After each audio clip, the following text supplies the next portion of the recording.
my gosh.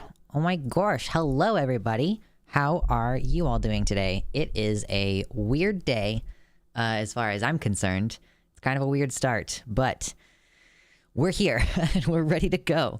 It's gonna be a brand new day and the sun is high. It's fine. We're gonna be great. So yeah, hi everybody. Welcome in. And thank you so much to everybody who's gotten the dono train started before we even booted up stream.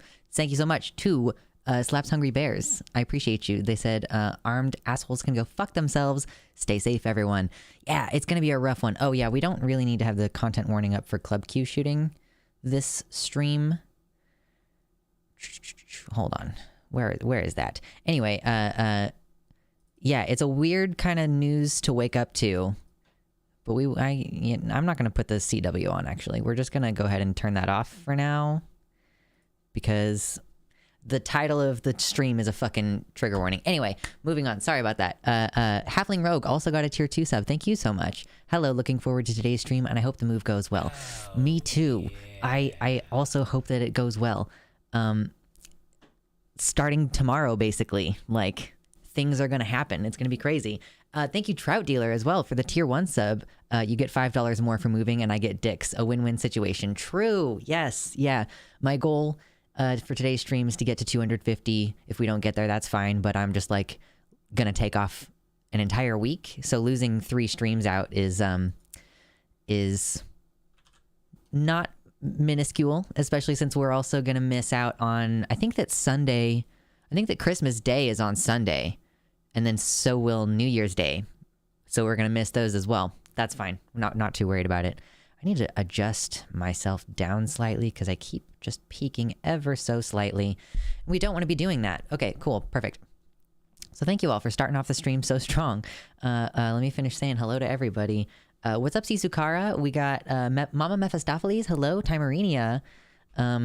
Decoy Duck, of course. Hello. Missing anybody?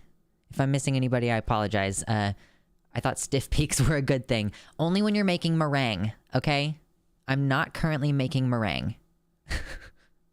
But yeah, let me say hello to the YouTube chat as well, because we've got plenty of folks in the YouTube chat. If you're on the YouTube chat and you're also on a laptop or a desktop computer, you should hit the top link in the description and come over to the website chat, because it's way cooler over here. We have custom emojis. You got the dicks, you know? It's gonna be fun over here. It's great having my own website. Luxander.net. Trying to start off the stream with some positive energy because it's definitely going to be a weird one today. But yeah, hello Finn. Hello, we have the Dark Canuck. Brooke, hello. What's up, Finn? Unstable Smurfette. That is a fantastic username. I am into it. Let's see, who else do we have here? We have Curse. We have Raven. We have Diabologique. Download. What's up? Abtron. What's up? Brooke, thank you so much for the tip there. I appreciate you. YouTube takes a lot of your money, so I don't have many functionalities for monetization available on the YouTube channel right now, but I appreciate you anyway, and you get a cool color name. Yeah. Web chat won't load. That's a bummer. There's so many different kinks to work out on the website. It's just like one developer that we have who kind of like supports the whole network. Yeah, you can always try to refresh and see if that'll work, but yeah, sometimes the website just don't function. Mama Mephistopheles asks, I have a weird question. How do you tell someone who doesn't pass as cis that they are beautiful regardless?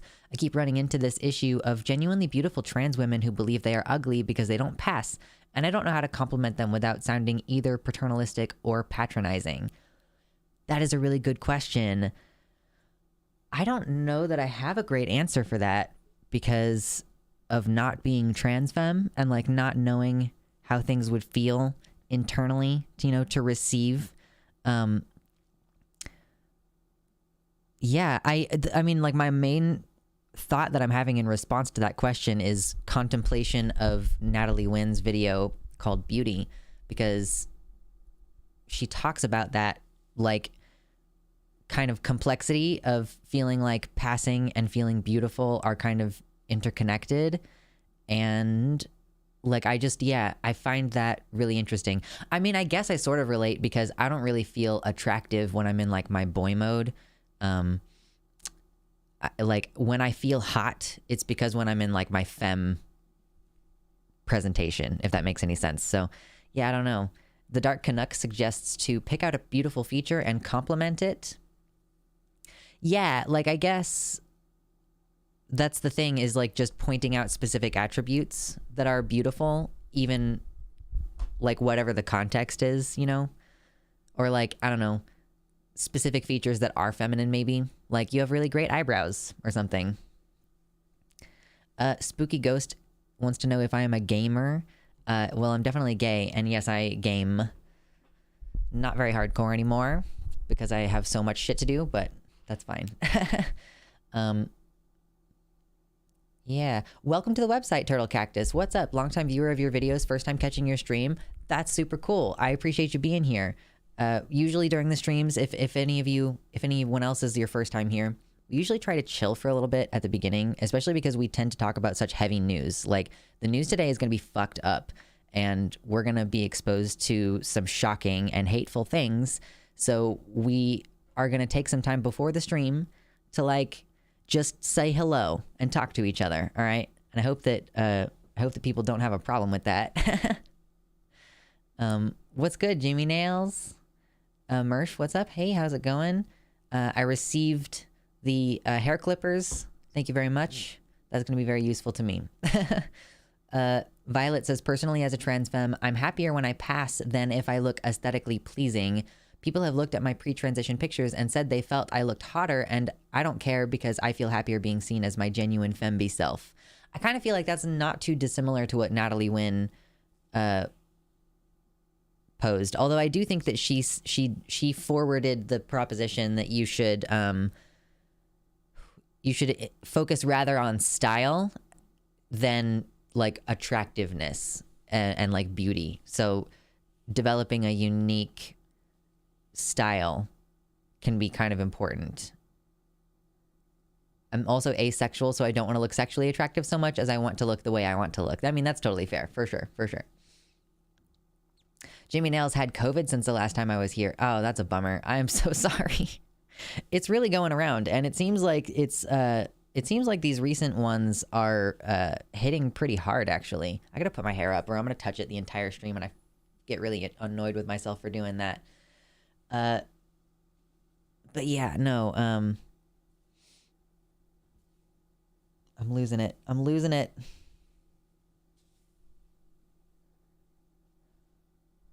just like, refer entirely to Natalie Wynn's beauty video.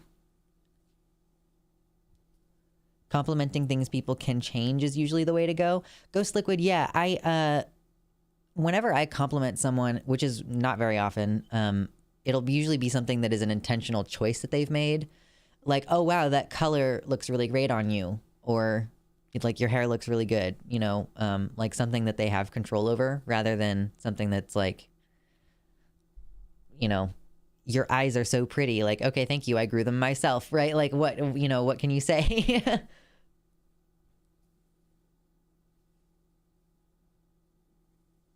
Davey says, I'm hypersexual, so I want to look extra sexual all the time. Yeah. I think I don't know if it's like my hypersexuality is like cooling off or what the deal is. I'm not really sure. Things are weird in that regard lately. Complimenting things that people chose that they had agency over is usually the way to go. Trout Dealer says, I need to become hotter. True. Me ignoring my fans late for the last 2 or 3 weeks. Let me take a little sippy sip.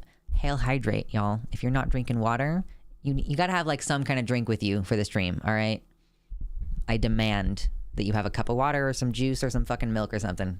If you have coffee, I guess that's fine.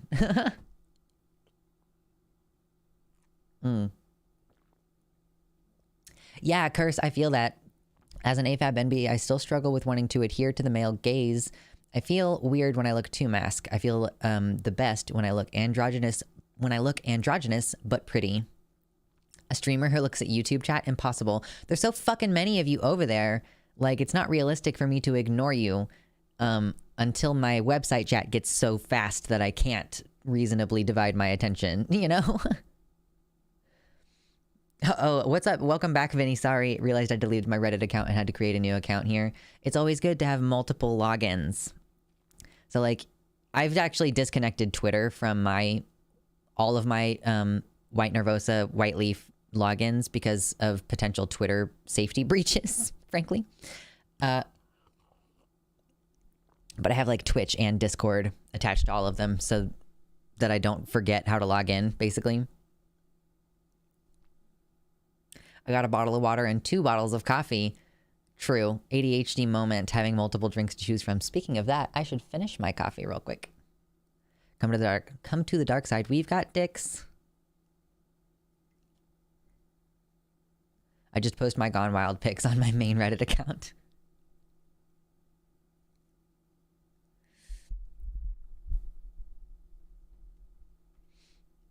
Wait, why did you say thank you, Hurricane Ian download? I have a couple assignments as well as a few exams. Oh, you have Red Bull because you're working on finals. I see. I found the thread of consciousness of what you were saying. I mean, yeah, if you're working on finals, I get... You should drink water along with your Red Bull, okay? Listen. Be healthy. My main project for today is working on setting up my personal blog, finally. That's exciting. Yeah, like, basically my goals for today are stream, and then the segment that we're gonna talk through today, like, I'm gonna edit that bitch tonight and have that, like, ready and scheduled to upload tomorrow so that I can do other things for the rest of the week. So that's gonna be cool. I'm so stressed and excited, but that's okay. Let's see. For me, I already have cut the rest of my hair off through trimming it over the months, so I'm pretty damn proud of it. Nice. Yeah, I started cutting my own hair because I do not trust the people at the hair place to not fuck it up. I keep touching it, though, and that's making my ponytail look bad. My goal for today is to hope my GF wakes up before 2:30 so we can go on a lunch date. I have my fingers crossed for you.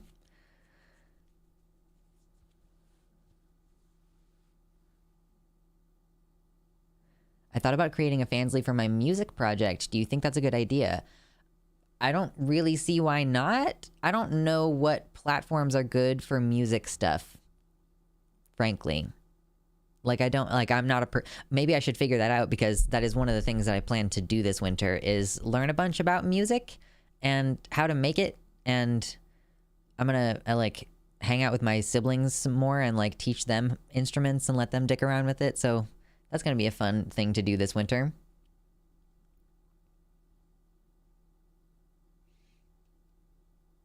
Violet says, one thing I learned a while ago is focusing on making goals to spend time on a project rather than making a goal to make a deadline. I learned to focus on making goals to spend time working on a project rather than making a goal to hit a deadline, because then the stress impacts my ability to stay focused on my work. That makes perfect sense. It's a trick that my therapist actually recommended recently, which is like, just set like a 10-minute timer on your phone and be like, okay, you only have to work on this for 10 minutes, you know, like the dishes or whatever. But like once you're sat there doing it, it's easier to like maintain the momentum. So when your timer goes off at 10 minutes, you're probably going to be like, oh, well, my hands are already soapy, so I might as well finish these last couple things that I have in the sink.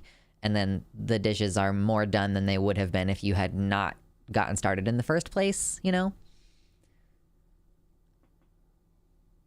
I need to go in and get my neck and split ends taken care of, but I feel so much anxiety around haircuts since I was never able to grow it long before, and it always feels like they take too much.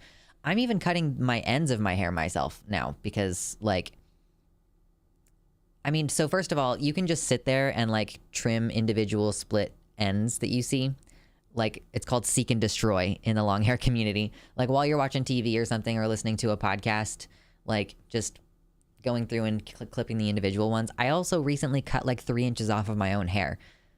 You can't tell because my hair is so long that it was, like, I cut enough that you still cannot see the end of my hair when I have it down. But yeah, no, you can, it's not hard. Like, it's really not that difficult. The neck part, you know, I mean, it's easy for me because I just buzz all of it. I've heard of people who with ADHD using kitchen timers for tasks, but I can't stand the tick, tick, tick of those manual timers. I will use my phone, thanks. I would hate that so much. I would hate that. The ticking, oh my God. I I like the idea of having a fish, for example, but I don't know if I'd be able to handle the constant sound of like circulating water that you need to keep a fish healthy. Oh my God.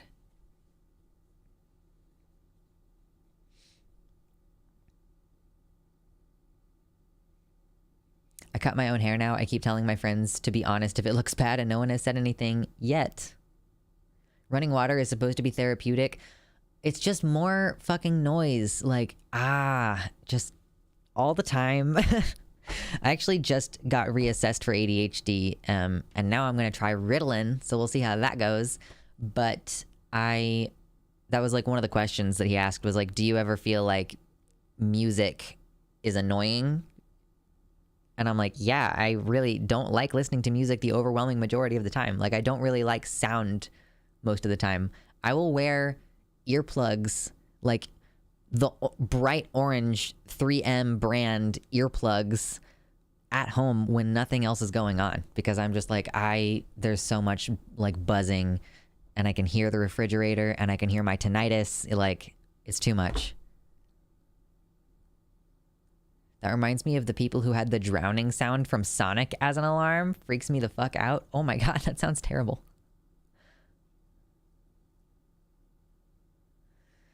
Best of luck with Ritalin. Be aware there's a health crisis level shortage. I thought that the shortage was on Adderall, and I am not on Adderall this time. I am on Ritalin. I cut my own hair one time, and since then I'm scared to go back to the barber because I feel like he will comment on me cutting my own hair. I doubt it. I really doubt it. I have tinnitus too. It's like, yeah. Oh fuck, I'm on Adderall. I can hear the kid upstairs crying all the time. There's a kid in one of the adjacent units here. At least I think it's an adjacent unit who cries sometimes, and I'm like, God damn it. But it's like 8-year-old crying, you know? What's up, Anansi? How's it going? Barbers are used to it. Yeah, Spooky. I was from Kansas originally, for sure.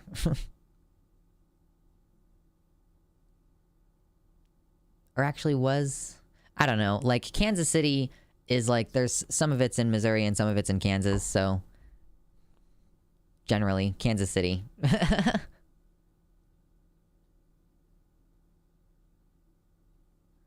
Anyone watch Hair Buddha's vids? I have not seen Hair Buddha. No.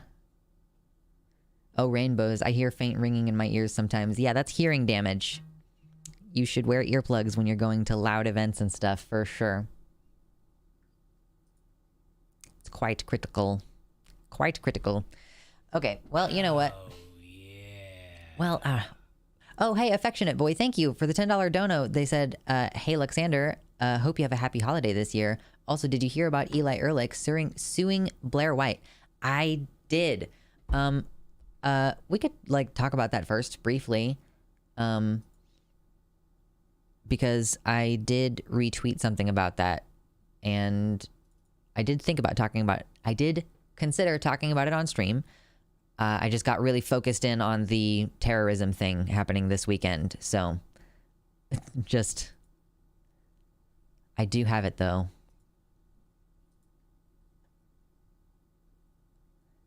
I feel so put together. Yeah, like this is me without fucking Ritalin. I was a little bit late this morning getting my shit together, but like started stream on time, more or less, and got all my notes together. All right. It was like yesterday, I think.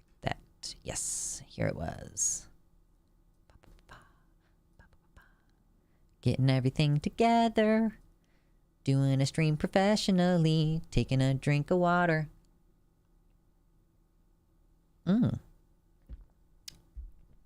Hey, there's like 67 of you here, which is really cool. Sunday streams be bumping.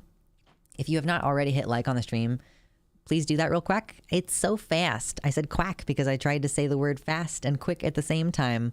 We're doing so good with the public speaking today. But you know, it's free for you to do that. And it helps the channel. So I would appreciate it. And then we're going to look at this thing. So Eli Ehrlich, who is a PhD candidate at UCSC researching political philosophy, social movements, and trans history, she, her pronouns, says, remember when Miss Blair White made a video accusing me of the manslaughter of a living person a few weeks ago? She's refused to apologize / take it down, so J. Remy Green and I are suing her over it. You can now contribute, learn more, and share our fundraiser. Who is this person? This is a queer civil rights lawyer who writes professors puts 2 spaces after periods, etc. Okay. That was like not some like sentences. Phonological speech errors tend to result in people misspeaking but producing an actual word. Yeah. Do noise canceling headphones actually work? I always thought that was kind of a scam. Yes. I mean, they like play noise that counteracts the frequencies that are coming into the headset, basically. It's not perfect by any means, but that's how they work. It's not like isolating you from noise. They're playing a frequency that's like canceling out the other sound that would be coming into your ears. And like my partner uses noise canceling headphones for work, where there's like concrete grinding and like loud machinery and stuff. So it helps for sure. Waves canceling waves. Exactly. I knew Eli kind of sort of from the Tumblr MTG days. Interesting. So Eli continues saying, we want to turn Blair White into the next Alex Jones. He should be the rule, not the exception. Pundits know that knowingly lying for profit should face... pundits that knowingly lie for profit should face accountability. Our case will be a test to see if the courts will again recognize the consequences of horrific far-right defamation. Citing the $45 million from the Sandy Hook case. Yeah. My attorney has won against Blair before. Oh, okay, that's interesting.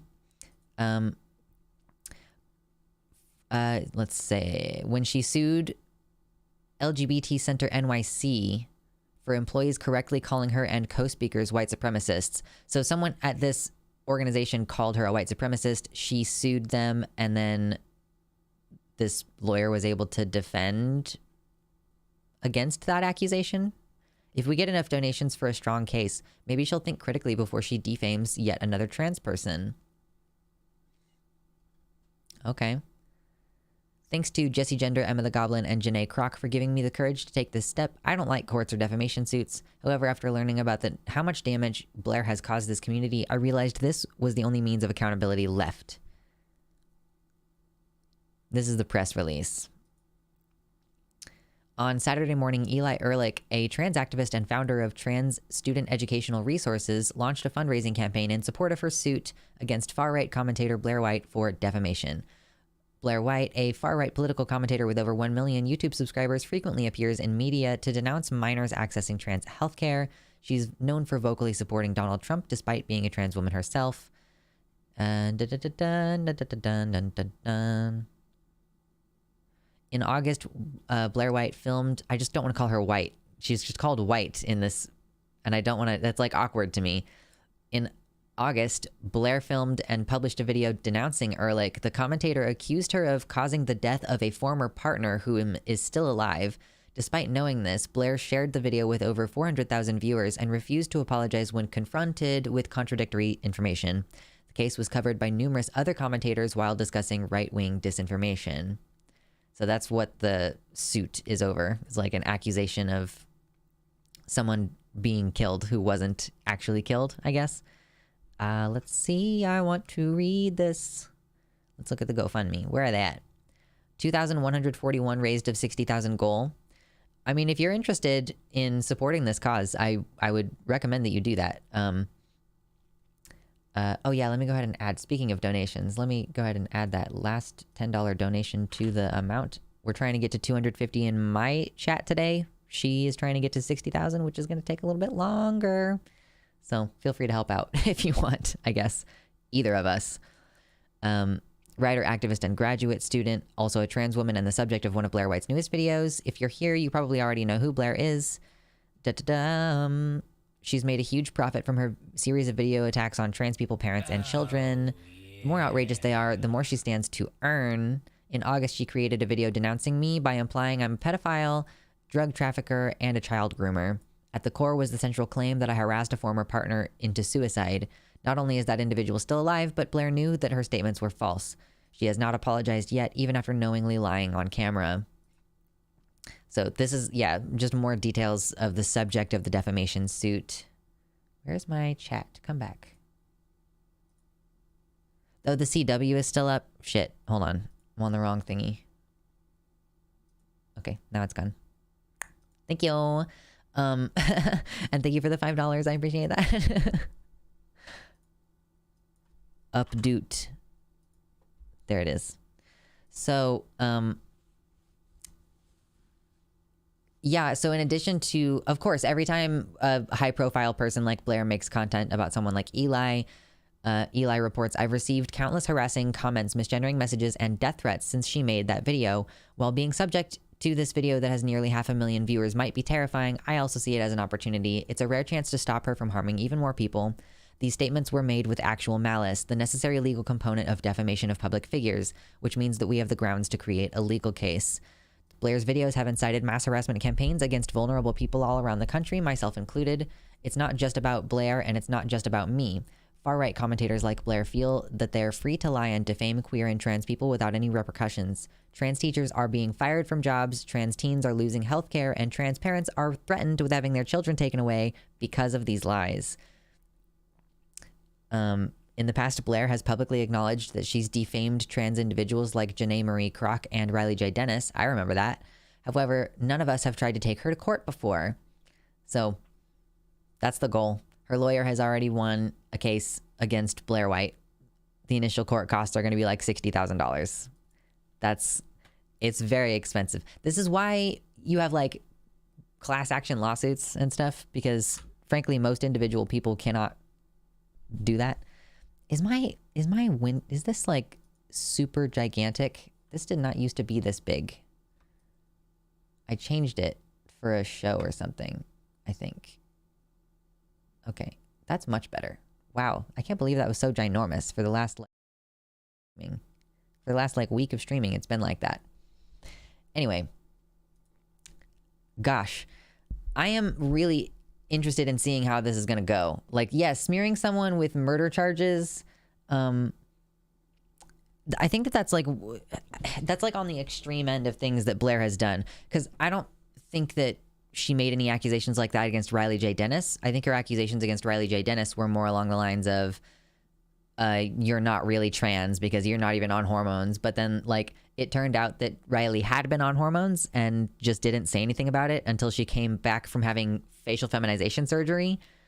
And then after she had FFS, Blair was like, oh my God, I'm so sorry. Like, I'm crying. I didn't know. Like, yeah, maybe it's none of your business in the first place. Like, it's pretty irritating.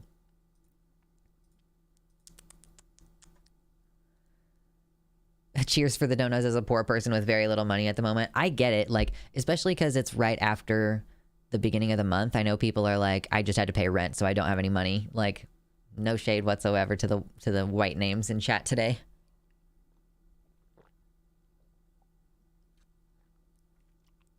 It really does take a rock solid case like this to even feel remotely confident challenging them in court as well.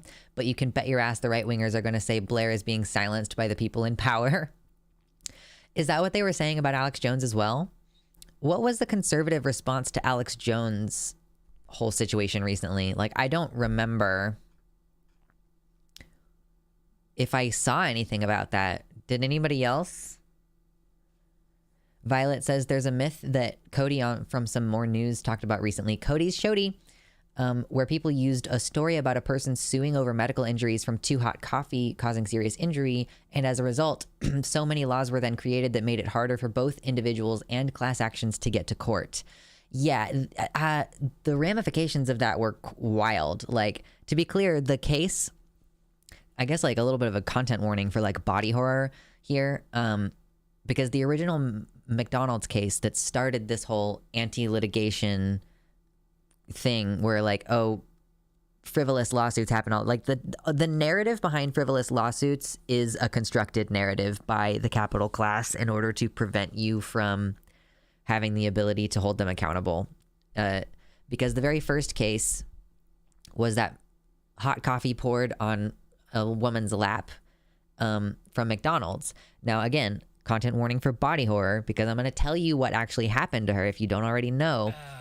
It was like an elderly woman who the coffee was so hot when it got knocked into her lap, it fused her labia together. Like, she had to have skin grafts. Like, it was that hot. It was insane. And then all she wanted was coverage for her medical bills. And the narrative got spun around it that, like, oh, dumbass woman who doesn't realize coffee is hot dumps it on herself in the drive-through. Like, her son was driving, she had the coffee, she was an old woman, she just dropped her coffee in her lap. So yeah, that's where that originated. Thank you, Slaps Hungry Bears, for the gifted tier 2 sub saying no work needed, stay awesome. Appreciate that so much, and I hope that Violet appreciates the dicks as well.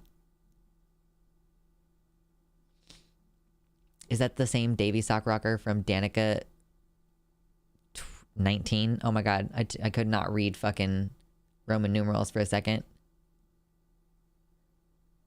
Yeah, it sounds really insanely painful, right? Luxander is talking about a labia fusing, and the dono thing goes, oh yeah. Yeah. All right, let me change this thing. I'm in like a remarkably good mood for how like anxious I've been lately. Good lord. It's always good to hang out with the horde. Good lord. It's good to hang out with the horde. Should that be on a t-shirt? That sounds like a really shitty t-shirt.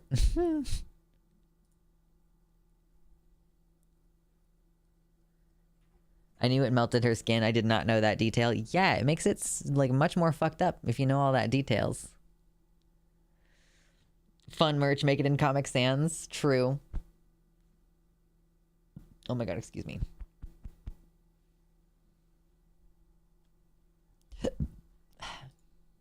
Having t-shirts made is a whole pain in the ass, though. Every time I try to figure out how Blair's brain functions, as she's such a hypocrite, I get super depressed. Oh, that's Davy Sock Rocker that someone was mentioning. Okay, hello. Yeah, Blair is... She wants to be the last one in line to the firing squad. Like, she thinks that she's not going to be in line, but she just doesn't know that she's just going to be one of the last in line. And we will get into more detail.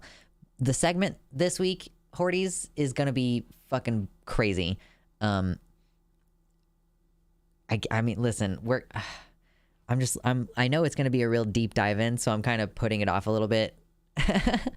But then I also, like, I feel like maybe it might end up being shorter than I think it will be, and I didn't have a whole lot planned for afterwards. I genuinely love this community. This is one of my safe spaces, says Jacob. Thank you. And thank you all who make it a good community, for sure. Like attracts like, you know, we're friendly to each other. It's a good space. Sounds like a t-shirt you'd find at a job lot or Target.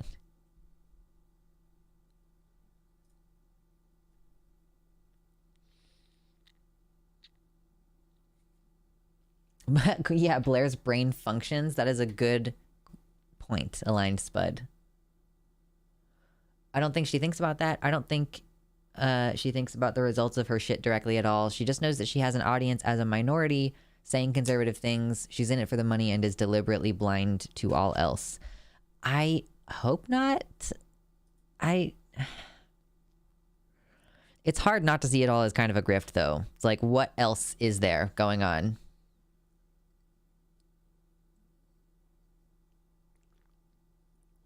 It snowed hard last night. Idaho is much whiter than usual today.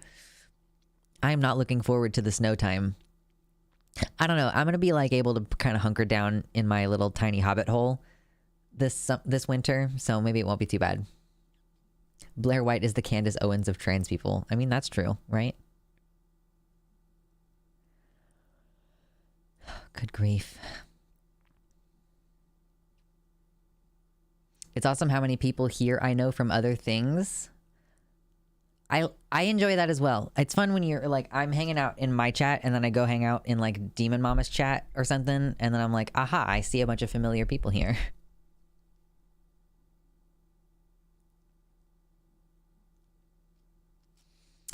Maybe there's also a desire to be accepted as one of the good ones.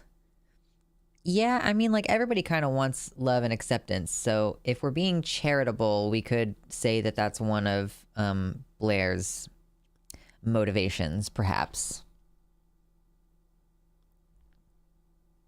I wonder when the ATF's going to investigate her for her custom gun collection.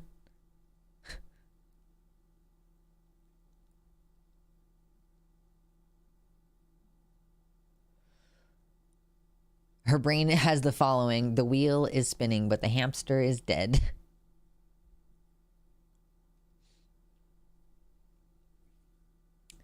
Violet says, honestly, I tried to avoid looking at individuals and look more at sociological factors. There's a reason so many trans people vote against their own interests, and it's for the same reason as poor and cis and straight and every other group: disinformation. That doesn't excuse her role in it, but I feel like focusing on the individual misses the larger systemic issues that need focused on. I mean, I think that you can look at individual instances as a case study, looking at a broader issue, but I also feel like, I guess Blair is unique in her platform size, but I guess she's not the only right-wing trans woman who exists, probably. So we can look at her as a case study of the overall phenomenon, but yeah, I don't really know that it's useful so much as it's just kind of funny.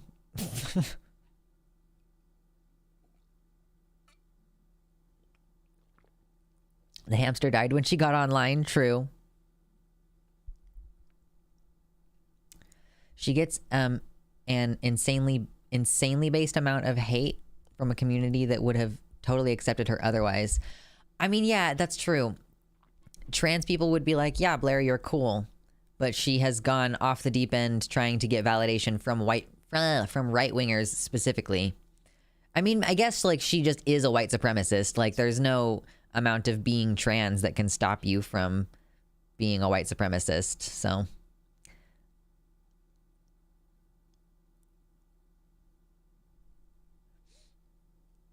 people convince themselves that no rights are under threat. Racism, sexism, etc. are things that they read about in history books. They see the conservative right as harmless ultimately because the ship will right itself. I see this most in moderates, but it can happen to minority people as well. All jokes aside, I think Blair is doing it for the money and she enjoys the negative attention from the left. You know, negative attention is still attention. I read about like men who post their dicks in like messages to girl, like it's their first message to a girl they've never talked to on the internet or whatever, like because they get so few responses that in some cases a negative response is better than no response at all as far as the reward system in their brain goes. I'm just itching my back. Sorry, my skin is really dry because I realized that I was allergic to my lotion and then I didn't get any more until very recently. So I need to start using lotion. Did the alt-right playbook get have an episode on negative attention? I'm not sure. Oh wait, is this about her being sued?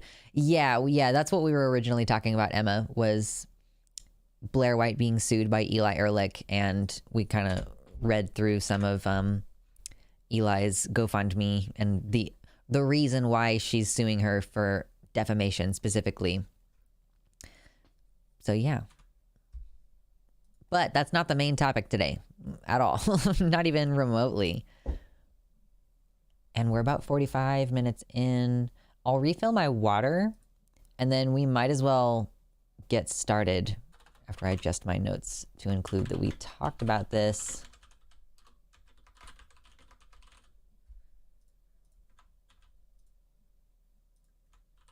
Cool.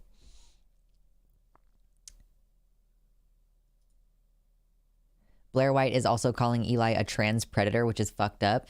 Welcome to the website, affectionate boy. That is the thing that's like why we keep saying, you know, people can be transphobic and homophobic even if they are trans or gay.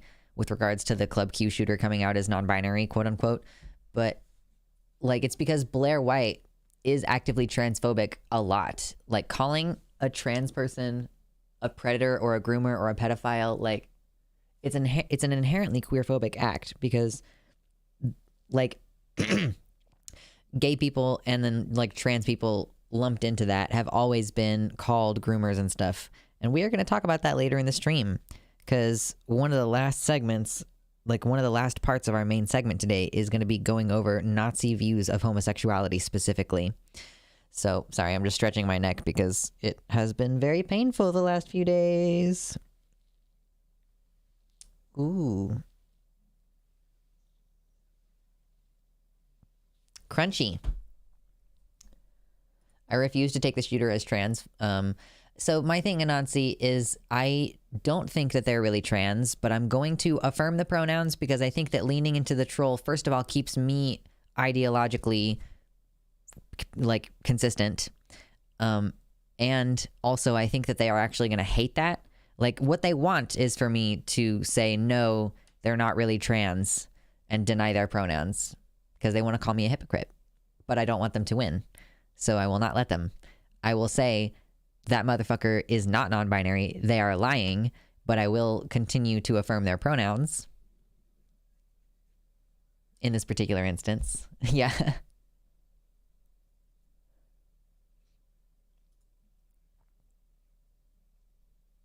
Femboys and neo-Nazis are a weird overlap. That is true. It is a very strange overlap, but like Nick Fuentes and his obsession with the Nazi catboy thing, like what a weird little nugget. Can we talk about the gay Nazi? Which one were you referring to? I refuse to believe the shooter's bullshit because they're just trying to deflect accountability of their actions while being a shit show of a human. I mean, that's fair.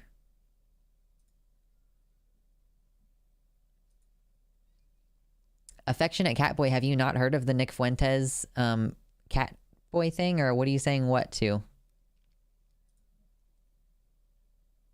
I just got here. What are we talking about? What is up, Forged Cat? So right now, I mean, we're kind of just, I'm vamping before we get to our main segment today, where we talk about this and the DHS issues, domestic terror thing, whatever. Or no, it's down here.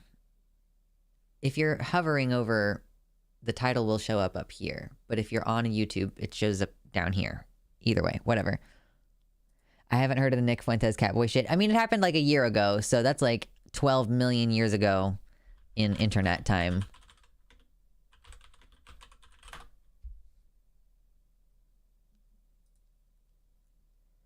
I'm pulling it up for you, okay?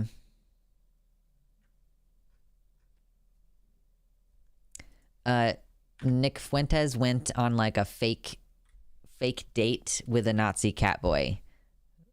That's what happened. It was a while ago.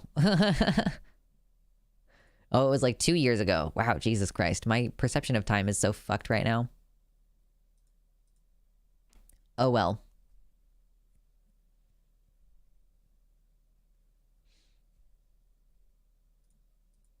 What an atrocious little weirdo. True.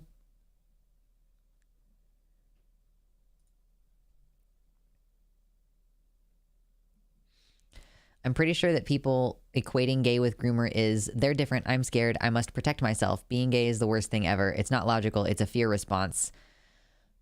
I think that the people who are in charge of the narrative, Wellington, like people like Tim Pool, or like any of these people who are like Steven Crowder, who's saying like drag is grooming, and or Matt Walsh like saying drag is grooming and we need to protect our kids and stuff. Like, I think those people are using us as the scapegoat for their fascist takeover. And I mean, it's not just us, obviously. It's trans people, it's queer people, it's Jews, like Jewish people are now also, you know, it's like, I would say catching strays, but it's like, that's fundamentally what it kind of comes down to. If you ever listen to the Turks, the TERFs talk about trans people, they're like, they kind of fascistically imply that there is someone behind it and like making it happen.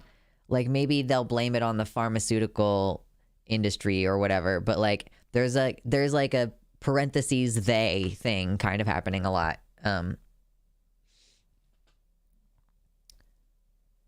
So I think that ordinary people maybe are being just, it's fear being stoked because the idea of hurting children is scary. It is really awful to think of, and you know, we don't want that to be happening. At the same time, like, they trust these news sources, and I don't know how you deal with that. I believe Tucker Carlson, kind of like the people who believe Tucker Carlson.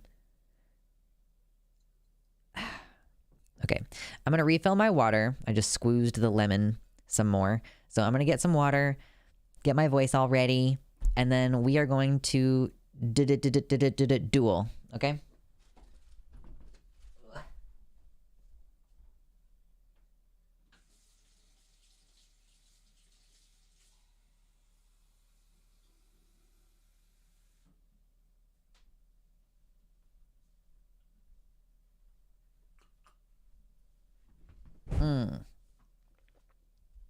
I need someone to moderate the YouTube chat so that I do not have to keep clicking the OK button when the spam filter catches totally normal comments. Is it okay for me to link Eli Ehrlich's GoFundMe? Yeah, I probably should have done that. But you are welcome to. Squoozed? Yeah, I squoozed the lemon. The fuck do you say? The leader of QAnon who pushed the groomer gays narrative turned out to be an actual groomer. What was that dude's name? Because I feel like I was hearing about that. Sorry, for some reason it's not letting me link. Oh, it's probably because you're too new to the website. Here, let me do it.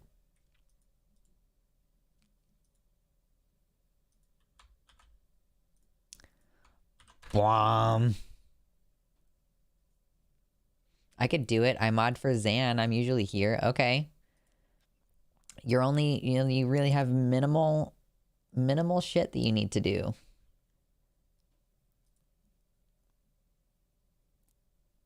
Yes. I squazied the lemon. Squoozed is a nice blend of words. Is it a blend of words? I don't really know what I'm blending the word squeeze with when I'm doing that. I don't know. All right, let's get some fucking notes ready.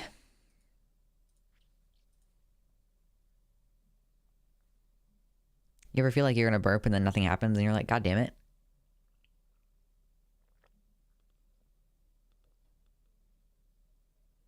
Matt Gates, is that who it was? Okay. Okay, before we get started, there's a crazy number of people in here, and there's about 20 more viewers than there are likes right now. If like 10 of you were to hit the like button really fast on the YouTube page, that's going to immediately show the live stream to more people. It would be cool if we could get to like 100 viewers during this segment, because this is going to be a fucking doozy, all right? And make it worth my while, all right? Because this, frankly, like waking up and having to deal with this on a fucking Sunday morning the day before I'm about to start moving was like kind of a lot. So hit the like button. Preach.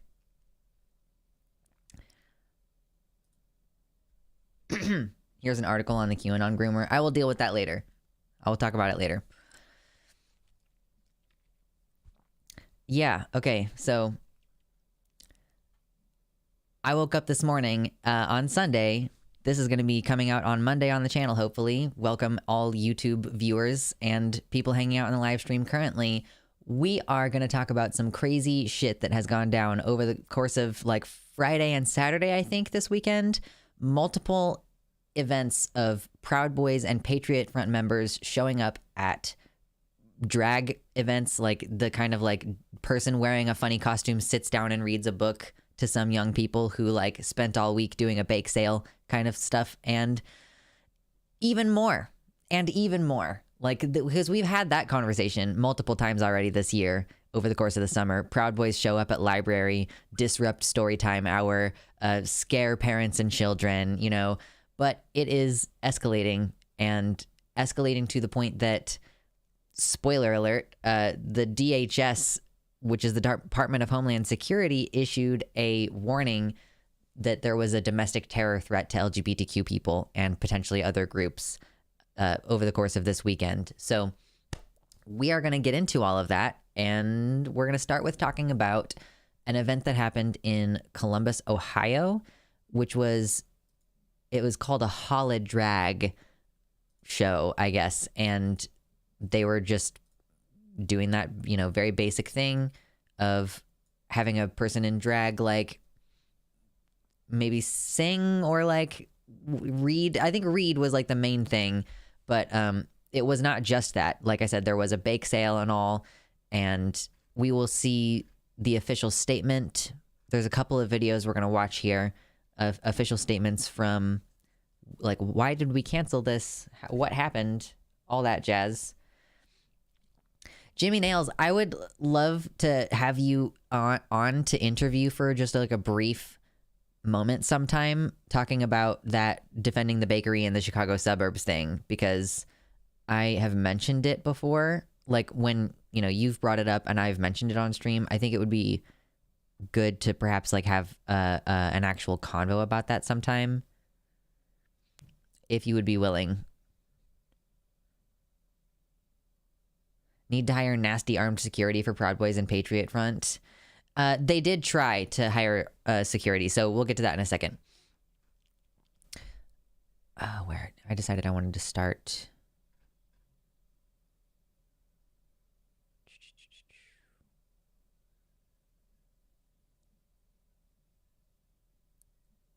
Okay, yeah, we're gonna go ahead and start here from the Columbus Dispatch. Excuse me. So the Columbus Dispatch is a local newspaper, I believe, and they put out this story this morning, or actually it was published this afternoon, I should say.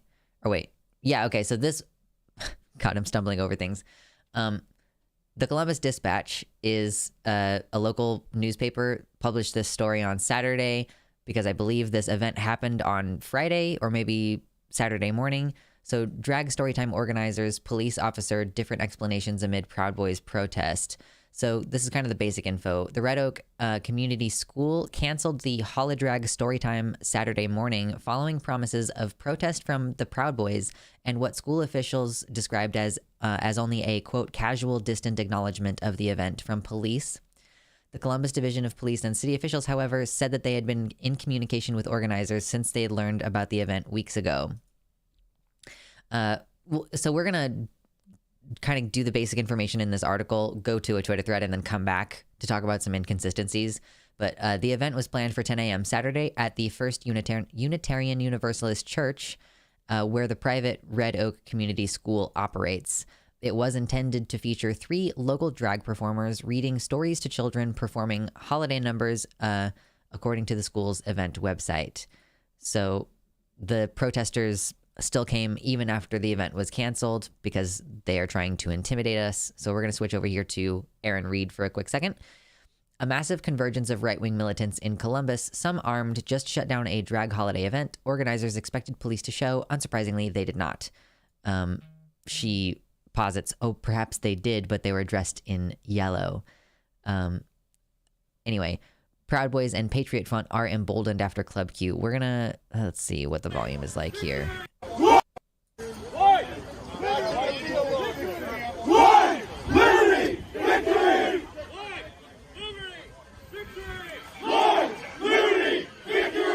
Now the sun goes away, it gets a little cold. Like, look at these dudes wearing camo and like paramilitary gear. That person definitely has a gun. Let's see. 18 plus. Wait. 18 plus gets rid of us. Like, as though the fucking Club Q shooting thing wasn't predicated on an 18 plus show. Disingenuous motherfuckers. Let kids be kids. Proud Boy Story Hour. Today's book, Death of the West, Chapter 9. I wonder if that's a very specific reference to something that I just don't get. Groomers make Santa mad. Or yeah, I don't know what that says. Our gays are better than yours. What the fuck? We have several people doing white power symbols. I think maybe even everyone in this photo. It's kind of hard to tell. Or everyone in this video, I should say. 18 plus gets rid of us. We are everywhere. What does this one say? Something anti-groomer. Not really sure what that one says. It's a little bit fuzzy back there. And what does that say? Someone go home. Groomers go home, probably, if I had to guess.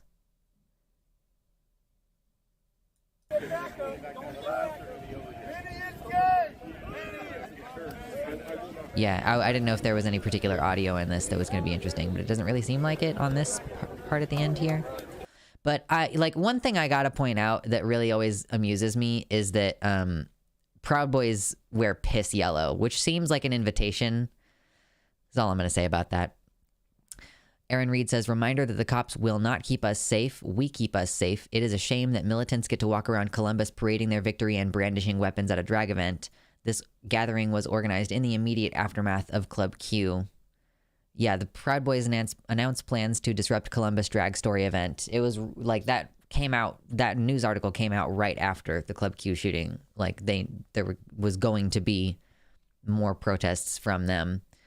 So we can hear the event organizer explain what happened regarding community defense and police. So talking about, this is going to be like her version of what happened, and then we're going to come back here and talk about that the police had a conflicting story with how this person describes the response. All right. Good morning. I wanted to take a minute to make a statement. This statement is mostly for grown-ups, FYI. Unfortunately, I don't have a song and dance number for you this morning. Right. Good morning. A little bit of feedback there. Technical difficulties. Okay, so I wanted to take a moment. I'm just going to read this statement because otherwise I'll be distracted. I wanted to take a moment to speak to everyone who purchased tickets to our event and to everyone who put so much time and effort into making this event happen. I stand here in this space where our school... I'm going to pause real quick just to say thank you so much, Michael Juliana VTM, for the $20 dono. Thank you. Courtesy of Michael Juliana, aka Vivi Vendetta, formerly Spurious Broccoli, they, them. Good luck with the move. Thank you. I really appreciate that. Let me update this thingy. I am feeling hopeful and terrified about the move, especially because I don't know if I mentioned this earlier in the stream, but I made a terrible mistake and I got caught in a pacing loop the other day, and now my legs really hurt because I paced my apartment for like 3.5 consecutive hours, and that just happens to me sometimes. So I'm going to hope that I am not going to be filled with regret later. Anyway. Parents and members of the church have so beautifully decorated last night. We borrowed trees, some of them from our kids' bedrooms. They let us borrow them. We built a photo booth. We have festive lighting, and we put together a stage ready for our performers. Their books were chosen, the holiday dance numbers were choreographed, and our students spent all week baking and making decorations, which you might be able to see some of. So like the kids were excited and into it. They were using this as an opportunity to teach the kids things like practical skills of baking and the hands-on craft skills involved with making decorations, which frankly, like, this is a private school. They kind of have the ability to break away from traditional curriculum and work on those kind of things. So it's good for kids to have an opportunity to be exposed to different stuff, including different kinds of people, imagine. Turned out perfect, better than we had imagined. And I'm here on this empty stage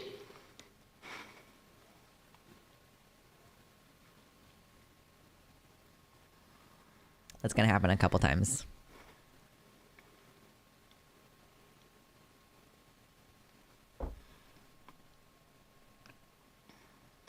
Sorry. Because in the end, there was a disagreement about how this community should be best protected. There is a long documented and lived history of law enforcement doing harm to the LGBTQ community, among others, that continues to this day. Ignoring, defaming, abusing, and killing LGBTQ plus persons, most especially those who are Black and trans. It's pretty intense to just put that fairly upfront in your statement, IMO. But I'm proud of her for saying it. It's like, why would you say something so controversial yet so brave? Yeah. As even a cursory Google search will illustrate, it is no secret that extreme right-wing groups, including the Proud Boys, enjoy a cozy relationship with law enforcement. True. When the Proud Boys stated they would show up to intimidate and harass and bully our attendees and organizers, we had to make a decision about how we were going to keep everyone safe. I spent a week calling our police department and leaving voicemails about the reports we had seen.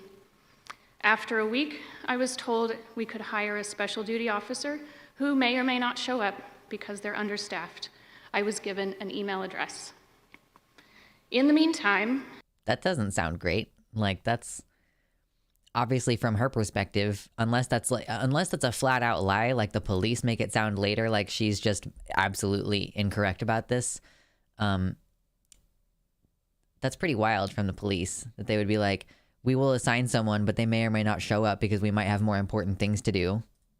A trusted community defense team with years of experience reached out with an offer to execute a thorough safety plan, including before and after event safety support, tech support, emergency plans, and a large on-site presence, all on a volunteer basis. They are members of the LGBTQ community who have a personal stake in ensuring this community's general safety. They gathered almost 200 people ready to create a perimeter shield and a barrier far from our building to keep things de-escalated outside. We took them up on their offer. I don't know who the group is because I don't think maybe it's not formally a specific group. Maybe it was just a bunch of people in the community got involved, but that's a fucking lot of people who just volunteered to be like, yeah, no, you don't get to come near this building, actually. Local media ran articles without calling me to ask for comment, yet insinuating that we were working with the police, who assured us journalists were aware and monitoring. Assured journalists that they were aware and monitoring the situation. In reality, the police had offered nothing and were not in touch with us. A community liaison had returned a phone call, and he told me he'd be out of the office next week, so if that's a problem, I don't know what to do about that. The city... That does not sound like a very cooperative effort. Again, unless the police are just going to allege that she's lying dead ass about this. Council made a statement in which they offered reassurances that they were in touch with the police, who were monitoring the situation and will work to ensure the event can occur peacefully. We were never contacted by the City Council regarding their statement and still had no word from CPD. Yet I received hundreds of emails, calls, and messages from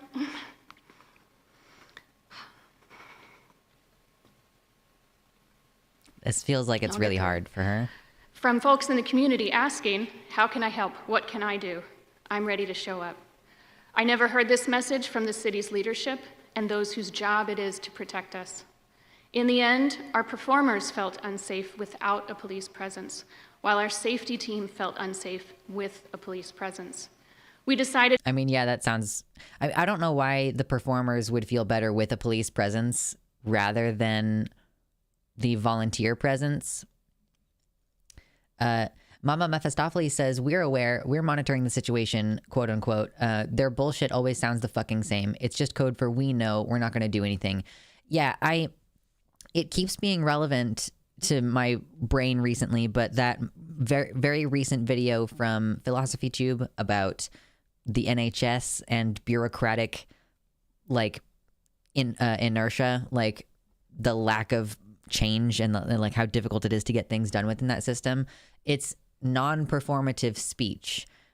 It's by saying, if you say we are listening to your feedback, it's by saying that you're making the thing not happen. By saying you're using that as a type of speech that actually is in place of doing anything.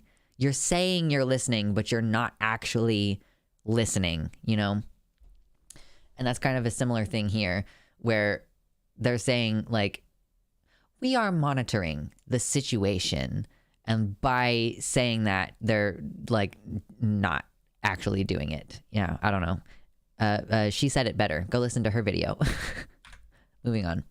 It was not safe to proceed, and our Red Oak Planning Group made the call to cancel.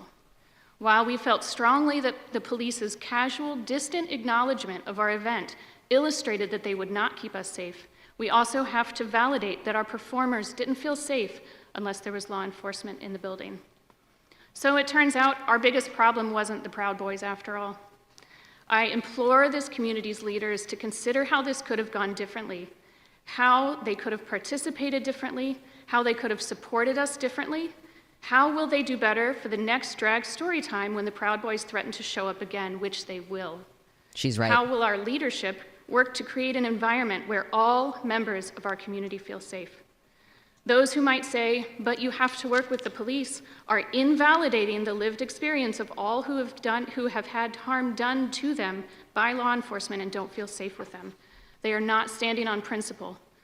I mean, that's true. Like, and fair enough. Like the volunteers who were prepared to defend this event, she said that they were primarily made up of individuals in the LGBTQ community. And so they, as the private security, said, like, if you want to hire us, we don't want to be in cooperation with law enforcement. Like, we don't want to have to deal with law enforcement.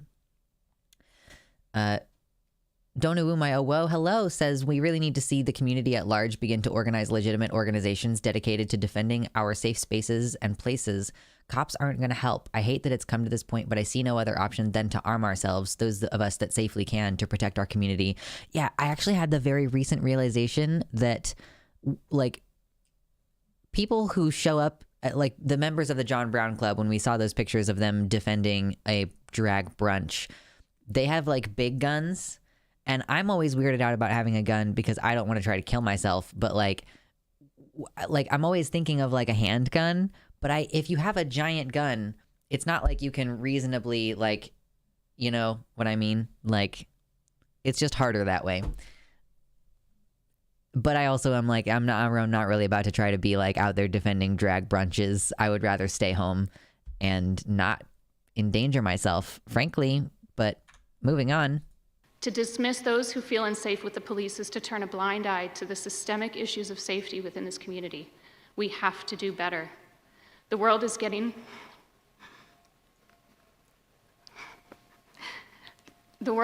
more and more unsafe for the LGBTQ community.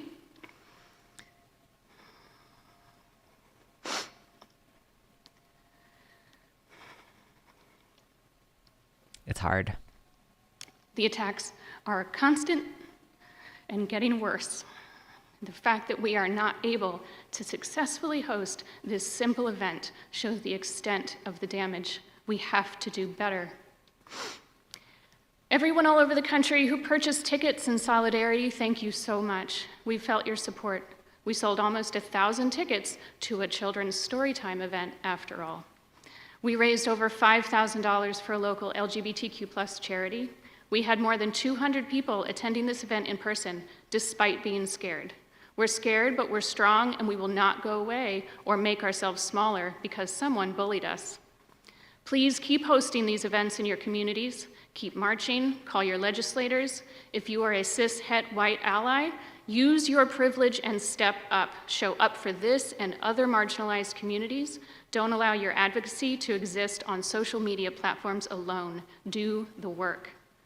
Thank you to the hundreds of people who have put so much of your time and resources into this event.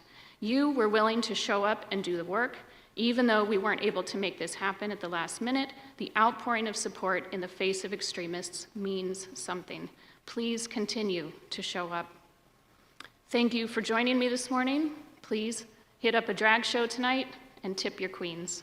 Thank you. That part at the end, like, it made me, like, laugh a little bit, even though the rest of it is very sad, you know. You'll love all my recommended videos. Cotton candy umbrella. Tom Scott trying hot sauces with Gav. You know, that's what I get up to. Anyway, ow. Let's see.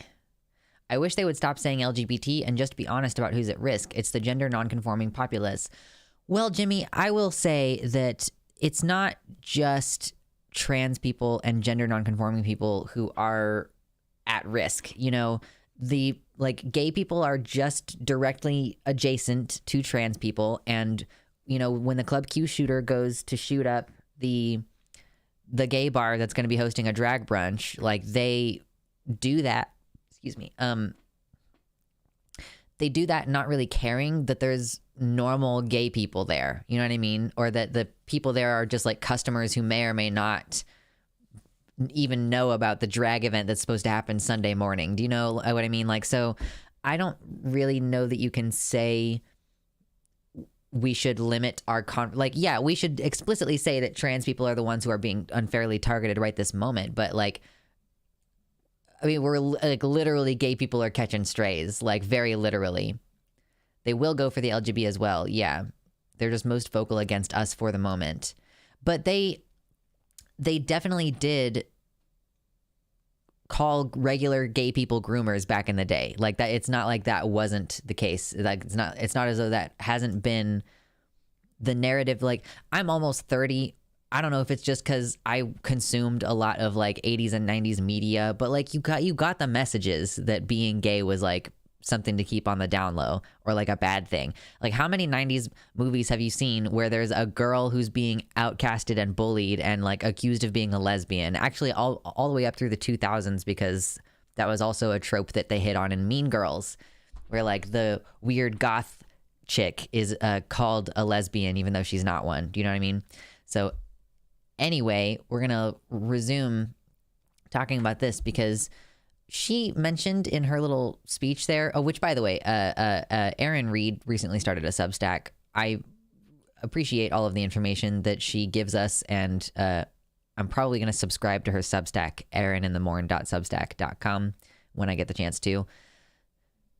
But we had conflicting stories. She said they were not in touch with us. They did not provide support. The police didn't. And then the police said, let's see, there were two specific things I wanted to call out in here, but the police said that they had been in communication with organizers since they learned about the event weeks ago. The event was planned, blah, blah, blah. Let's see. Oh yeah, this points out that the Proud Boys, and including the Ohio chapter specifically, are an extremist organization whose leadership has been charged with seditious conspiracy in connection with the January 6th insurrection. Excuse me. Oh my God. My throat is just thrash right now. Let's see. Ryan said members of a volunteer community offered support. In an email statement Saturday afternoon, a Columbus police spokesman said that organizers' comments about police involvement was incorrect. Public Information Sergeant Jeffrey Mooney said that the division learned of the event through social media, immediately reached out to the school and church, and met with, quote, all parties on November 18th to discuss the event and a safety plan. Oh, who just sent me a thingy? Where did I just hear? Oh, yeah. Where did it go? Oh, I see. Oh, thank you for the $1 tip, Davey. I appreciate that. Or no, is that a $1? I can't remember what I set those tiers at. Anyway, thank you so much. I hope you enjoy your fun colored name. Let's see.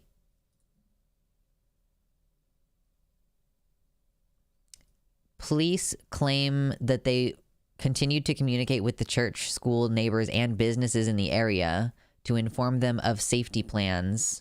So basically just like, here's repeated quotes where they said that they provided support.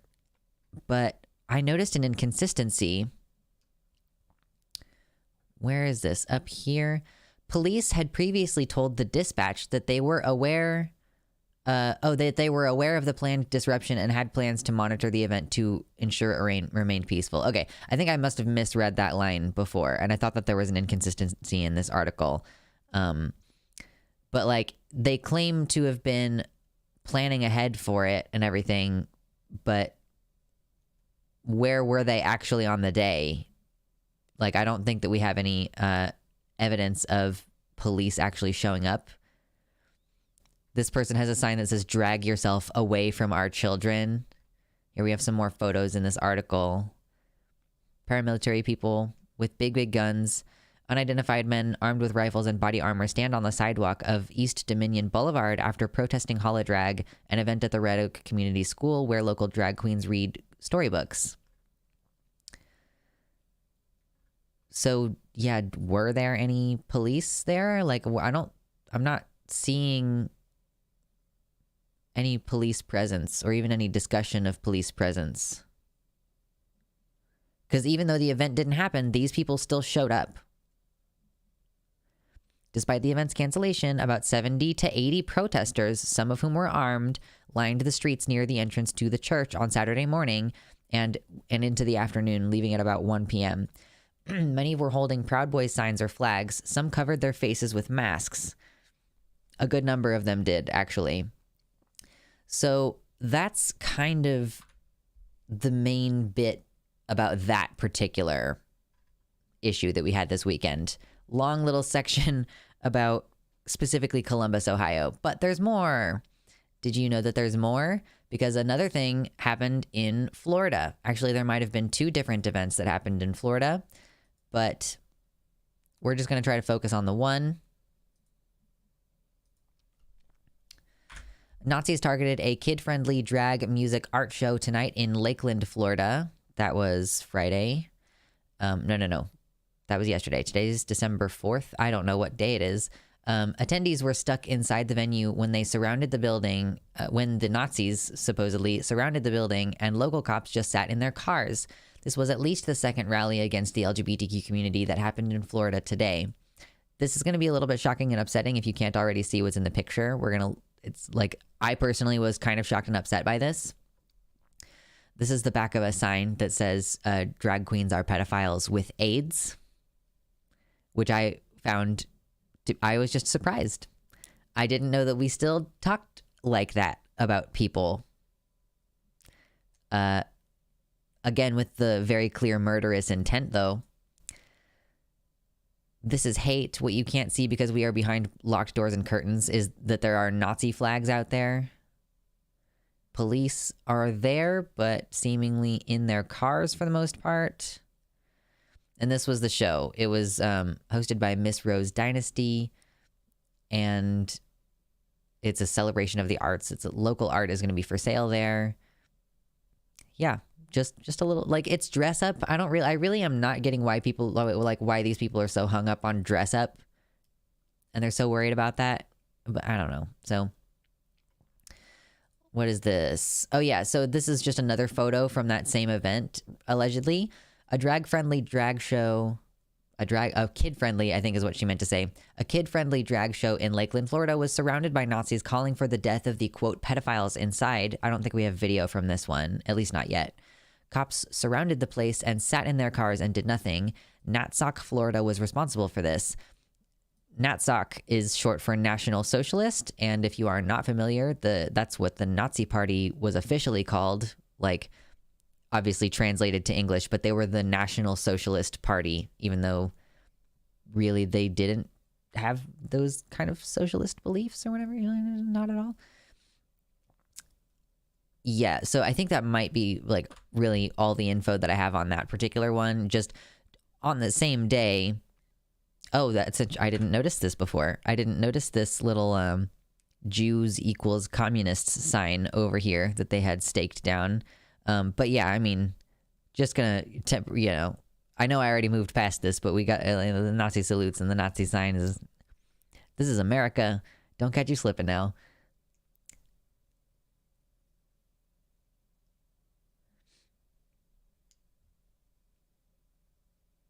I don't know why people stream their live streams later. That's such a weird thing. Does Hassan really do that? I mean, it's like more obvious if it's a premiere, right?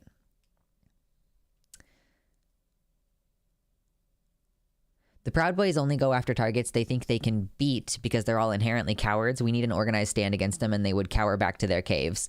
Right. And I think it's unfortunate too that when we start arming and showing up to defend these things, like, we are going to end up catching all the blame for when violence really seriously breaks out.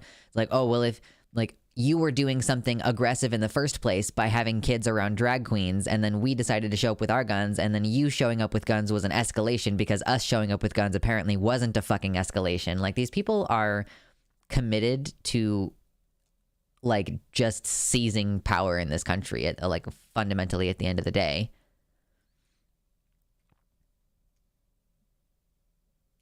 Florida seems to be a Nazi state, in my opinion, at this time. They have their own little Führer DeSantis. I mean, they're certainly circumventing the democratic process as it currently exists. But let's continue, move on. We have more pictures from these events that I just wanted to look at really briefly. We already saw this picture. Just a more clear photo of some of these people. This, I believe, or no, not is this Patriot Front? At least one of these photos is of, I think this one is Patriot Front, who are a group that has, I believe Patriot Front, the most famous thing they've done recently is packed a bunch of guys standing in the back of a U-Haul wearing paramilitary gear on their way to a pride protest. Or not a pride protest, but I mean a pride parade. So yeah, but these are all events that we're having. Just a normal Saturday in December outside of any LGBTQ event. Proud Boys in their piss yellow.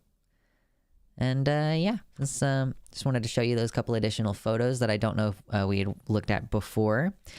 And things are about to get a little bit weird. I'm going to be honest with you. But before things get, I mean, it's not really going to get weird. It's just going to get like, oh, I didn't know that an escalation like this was about to occur.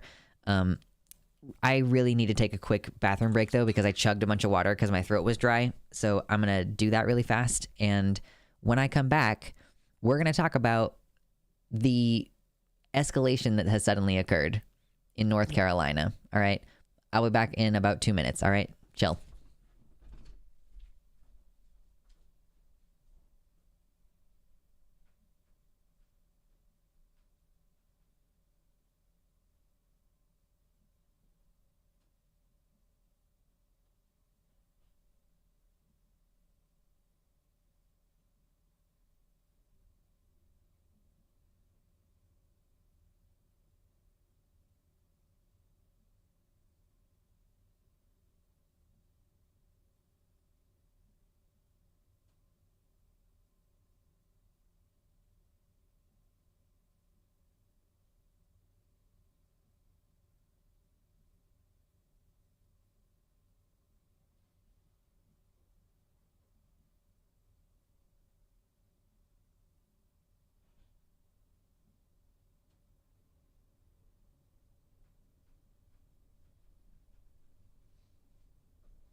All right, I'm back. Oh, we lost like 10 people. All right, whatever. No big deal.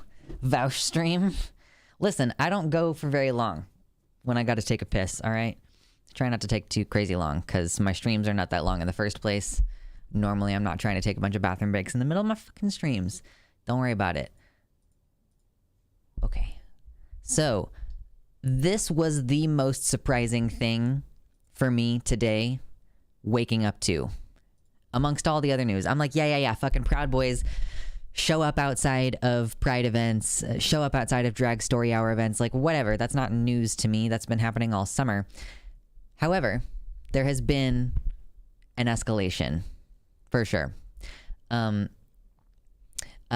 if you're on the website here, there should be links up top on the header bar that you could click to find those links that you're looking for. At least Lux washes its hands. I mean, I must be clean. I must be clean. Quarbarian, thank you for the gifted tier 1 sub. I appreciate that. Let me add that really quick. And then, yeah, we're going to move on to talking about this next part.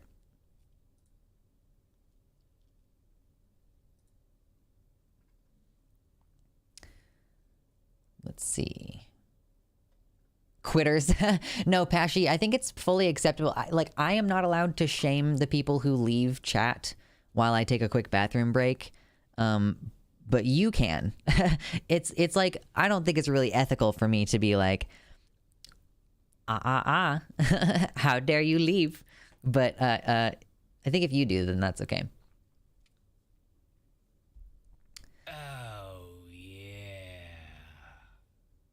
Michael Giuliano with, again, another $10 dono. Gotta go, BF just arrived home and the dog needs playtime. Take care of yourselves and each other, everyone. Thank you so much. Y'all are really, like, bringing it today. I'm so appreciative. Thank you. This is stressful news, and it does make it better when I receive, like, monetary feedback. And then Elliot with the $5 dono. Thank you. Just a little, but I hope the move and everything is as unoverwhelming as possible. And thank you for all the work you're doing. Thank you. I appreciate it. I will do my best to get the move done in a timely fashion so that streams can resume. We're now at $100 for today's stream. Thank you all. Brought to you by viewers like you. Thank you. All right. The most surprising thing in all the news that I woke up to this morning, still, this is, again, we're processing like one weekend's worth of shit. And I didn't see any news about this really yesterday. Like, today is when it's really started to become more mainstream, and like more information is coming out of all of these things. So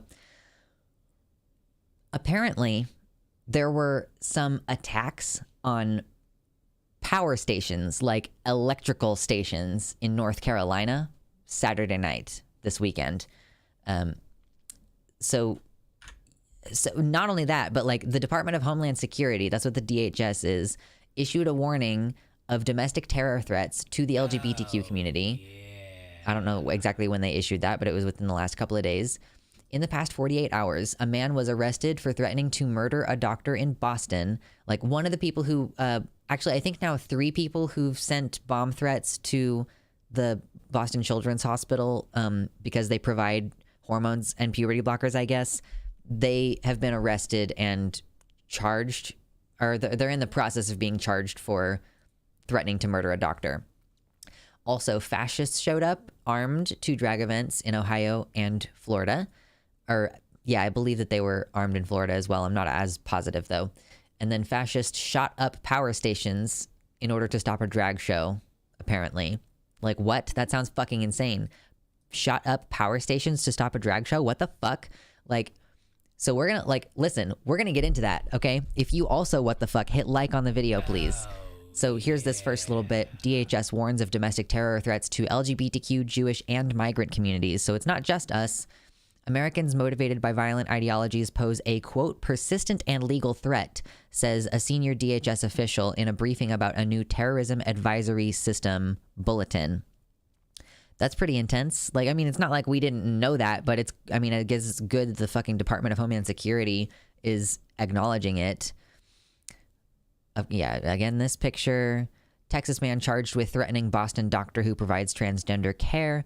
The threat to a doctor affiliated with Boston LGBTQ Education Center comes after false information about Boston Children's Hospital spread online.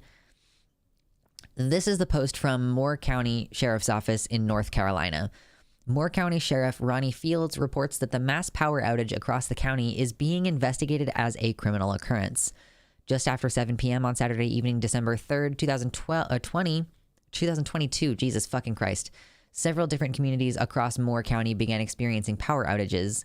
As utility companies began responding to the different substations, evidence was discovered that indicated that intentional vandalism had occurred at multiple sites.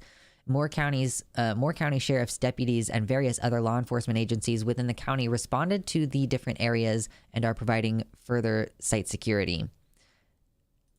So that's the police confirming, like, apparently they're investigating some kind of criminal vandalism or interference with the power stations. And we're going to find some more details in this thread here. Tonight, there are unconfirmed reports coming out of Moore County, North Carolina, of 3 substations being shot up with firearms simultaneously to cut power to a drag show. Reportedly, nearly 40,000 people in Moore County are currently without power. So, like, that number 40,000, I confirmed in it's also been posted in a CNN article that the website for the electrical company that provides electricity in that part of North Carolina is confirmed 40,000 people woke up without power this morning. And some in the adjacent, I believe it was like Rook County or something like that. So Emily Rainey, who is a former Army officer who resigned after the Army launched an investigation into her participation in the January 6th attack, posted this about the power outage. So once again, calling to mind that the Proud Boys, including the Ohio designation specifically, are under investigation for participation in the January 6th attack as well. So Emily Grace says, the power is out in Moore County, and I know why. In a follow-up post, Rainey tagged Sunrise Theater, which is where the drag show was being held, and she wrote, "God will not be mocked," above what appears to be a photo of the building tonight during the power outage. God will not be mocked. Picture of the place. This person posted a tweet appearing to endorse the firearms attack on the substations and then edited the tweet to remove an approving hashtag. The original tweet read, "Breaking, a family-friendly drag queen event in Moore County, North Carolina was canceled due to a massive power outage. Reports are now coming in that the substations were damaged by firearms. Hashtag protect children. Hashtag I'm okay with it." She edited out that last bit. The I'm okay with it. Sneaky. You didn't know that your edits were public, did you, dumb bitch? I'm worried for residents of Moore County who rely on life-sustaining medical equipment and just had the power go out. True. This attack has immediately put lives in danger, to say nothing of the campaign of terror being waged against LGBTQ people. And then Rainey's update on being visited by the Moore County Sheriff's Office about after her post referencing the attack. The police came by and she says, the Moore County Sheriff's Office just checked in. I welcomed them to my home. Sorry they wasted their time. I told them that God works in mysterious ways and is responsible for the outage. I used the opportunity to tell them about the immoral drag show and the blasphemies screamed by its supporters. I told them God is chastising Moore County, thanked them for coming, and wished them a good night. Thankful for the LEO's service, as always. Well, I kind of feel like, you know, if she doesn't get arrested for lying, she should... I don't know. This is one of those moments where I really want to like be mean and say like, you know, as long as the system of restraining people in psych wards is going to be normal, she needs to be in one. But I don't agree with their existence in general. So I get caught in a hard place between like wanting to wish people harm and also being against harm as a concept. So great. Love that for me. We also now have unconfirmed reports of looting at a Walmart and a local gun store. Here's the statement from Moore County's Sheriff's Office, of course, again. Here's another update from Moore County Sheriff's Office on a presser scheduled today for 4 p.m. Sheriff Ronnie Fields announces that there will be a press conference today, December 4th at 4 p.m. about the mass power outage in Moore County. Specifics are as follows. Rick Ryan Public Safety Building, blah, blah, blah, whatever. The conference will be held on the second floor. Okay, cool. So actually that press conference is going to happen in like a little over an hour. So frankly, we might like have to stay on long enough that we can cover that so that I can include it in this segment. So for further context, this was not marketed as an all-ages drag show. A local resident emailed me the graphics describing the event, and it clearly states only 18 plus will be permitted, and nowhere does it contradict that. Downtown Divas, a live drag experience.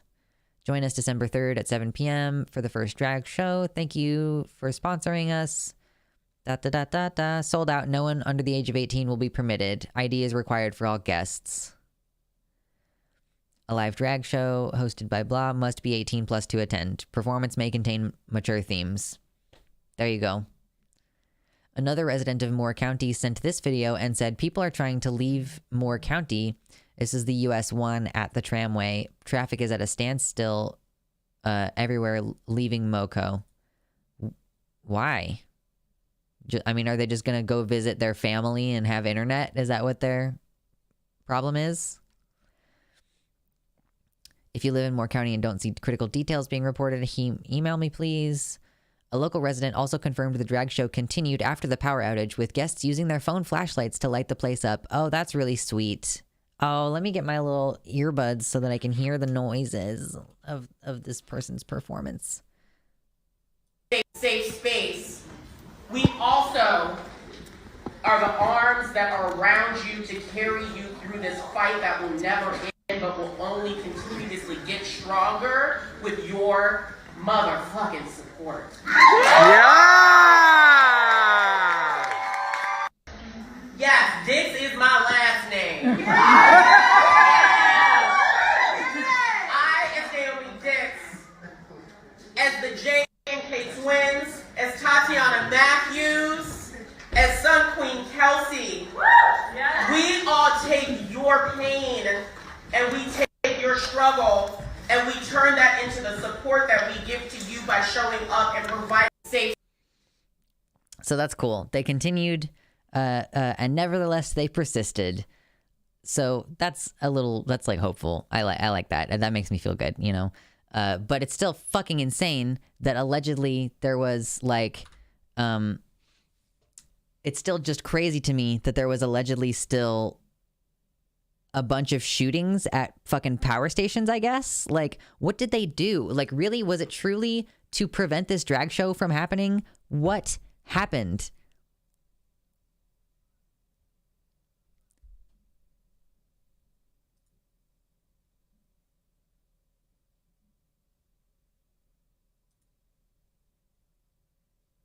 You can confirm the ones with fucks in there, Dark Canuck. I only, like, you might want to censor the ones with slurs. But the ones that just say fuck, it's fine. You can click yes on those. Thank you. I appreciate your effort. It's so sweet of you. I wanted to include this comment by Erin Reed. She just says, yesterday was one of the most intense national showings for right-wing militias targeting LGBTQ people. I'm left with the only conclusion being it was coordinated in response to Club Q in order to double down on the fear campaign directed at the LGBTQ community. You know? Like, what convenient timing for such an escalation of not only showing up with guns at drag events, but also taking out power for 40,000 people and potentially killing people who are on like life support and stuff, you know? Are we for sure that there wasn't a hospital or other clinic such as that within the radius of the power outages? You know, like, Jesus Christ. Things are definitely escalating.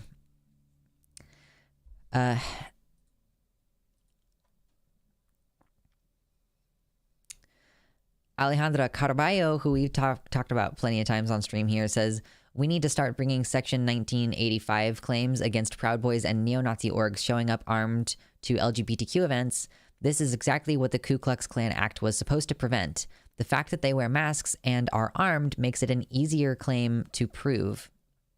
So Section 1985, or 1985, however they say it, conspiracy to interfere with civil rights. And the part that she has highlighted here is if two or more persons in any state or territory conspire or go in disguise on the highway or on the premises of another for the purpose of depriving, either directly or indirectly, any person or class of persons of the equal protection of the laws or of equal privileges and immunities under the laws, or for the purpose of preventing or hindering the constituted authorities of any state or territory from giving or securing to all persons within such a state or territory the equal protection of the laws. Like, you have the right to assemble, right?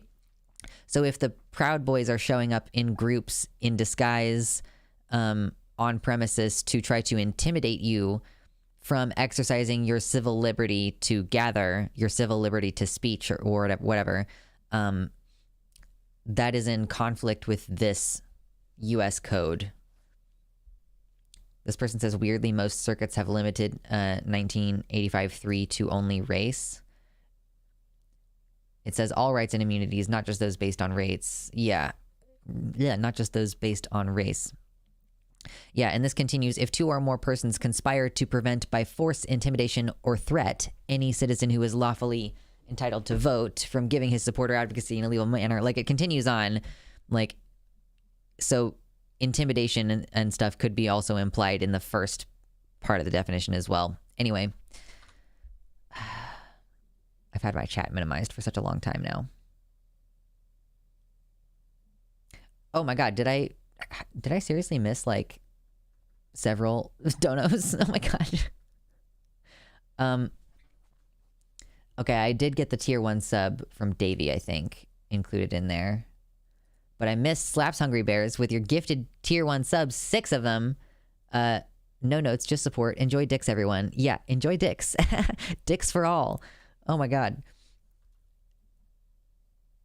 Appreciate that. And then we had a gifted sub from Davey to Jimmy Nails. Yeah. Yeah. Let me update the thingy. I'm just truly not paying any fucking attention. That's my bad. I don't feel as bad because I know that there's people like Vosh who are like, I will get to donos. You leave me alone. Like, you know, we'll get there.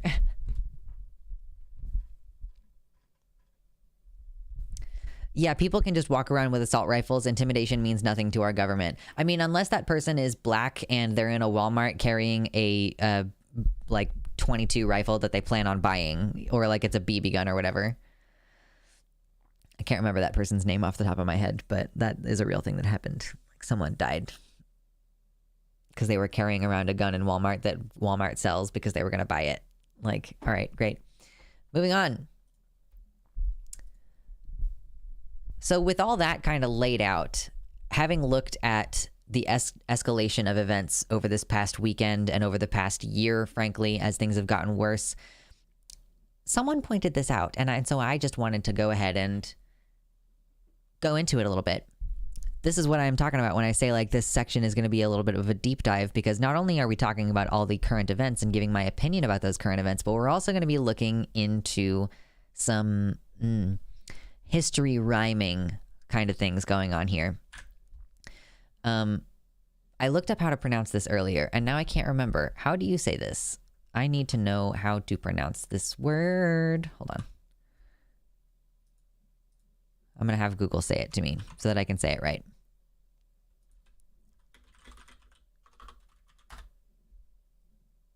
Sturmabteilung. Sturmabteilung. Sturmabteilung is what it sounds like to me. So the Sturmabteilung is it means storm detachment. It's the original paramilitary wing of the Nazi Party. Like paramilitary, you know, an organization whose structure, tactics, training, subculture, and function are similar to those of a professional military, but it is not part of a country's official or legitimate armed forces. So paramilitary, you could also say militia. Thank you, Peanut Butter Blondie, for the $5 dono. I hope you have a lovely day as well. I am going to add that dono to the thingy in a minute. So this played a significant role in Hitler's rise to power throughout the 1920s and 1930s. The primary purposes were providing protection for Nazi rallies and assemblies, also disrupting the meetings of opposing parties, and fighting against the paramilitary units of the opposing parties, especially these couple ones, and intimidating Romani trade unionists and especially Jewish people. These were colloquially called the brown shirts because of the color of the uniform shirts. The official uniform was a brown shirt with a brown tie. So just pointing out that the Proud Boys are a paramilitary group who are doing the same things here. Was there anything else in particular in here that I wanted to look at? We can always come back to this. So yeah, but this group did end up being dissolved, or it lost importance and was kind of replaced with the SS in terms of like, oh, Hitler's like, yeah, these are my boys.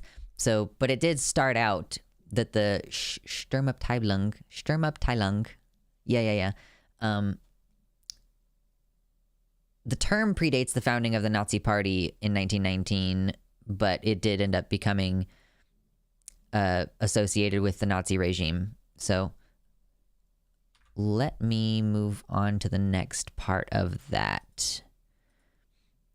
So like we know now that the Sturmabteilung was a paramilitary, like basically a citizen militia supporting Adolf's rise to power. And they also were party to the destruction of the Hirschfeld Institute. We've looked at this Wikipedia page before.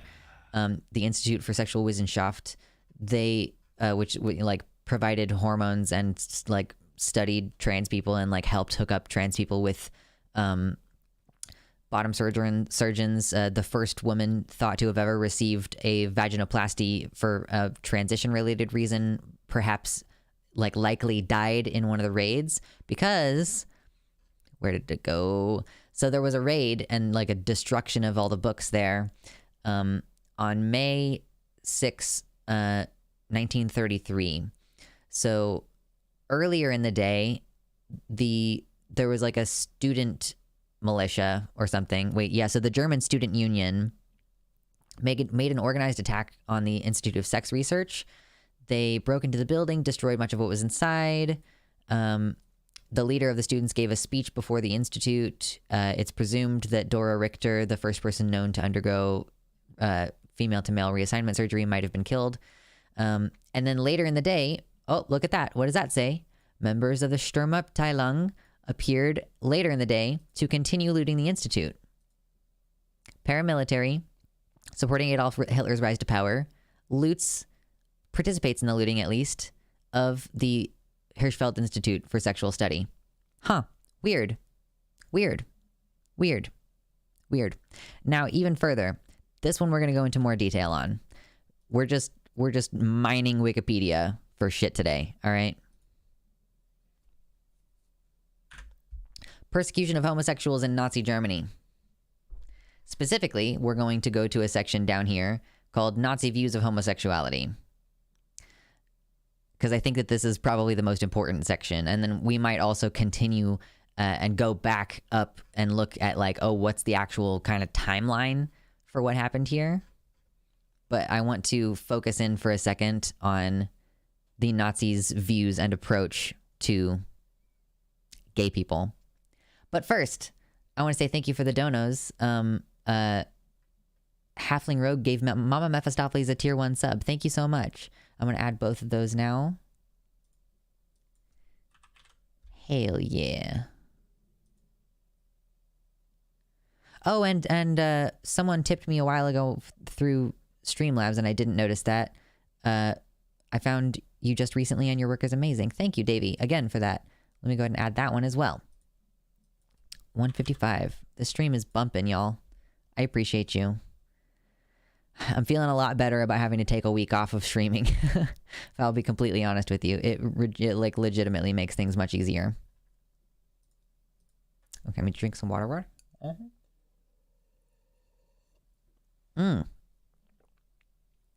Okay. Nazi views of homosexuality.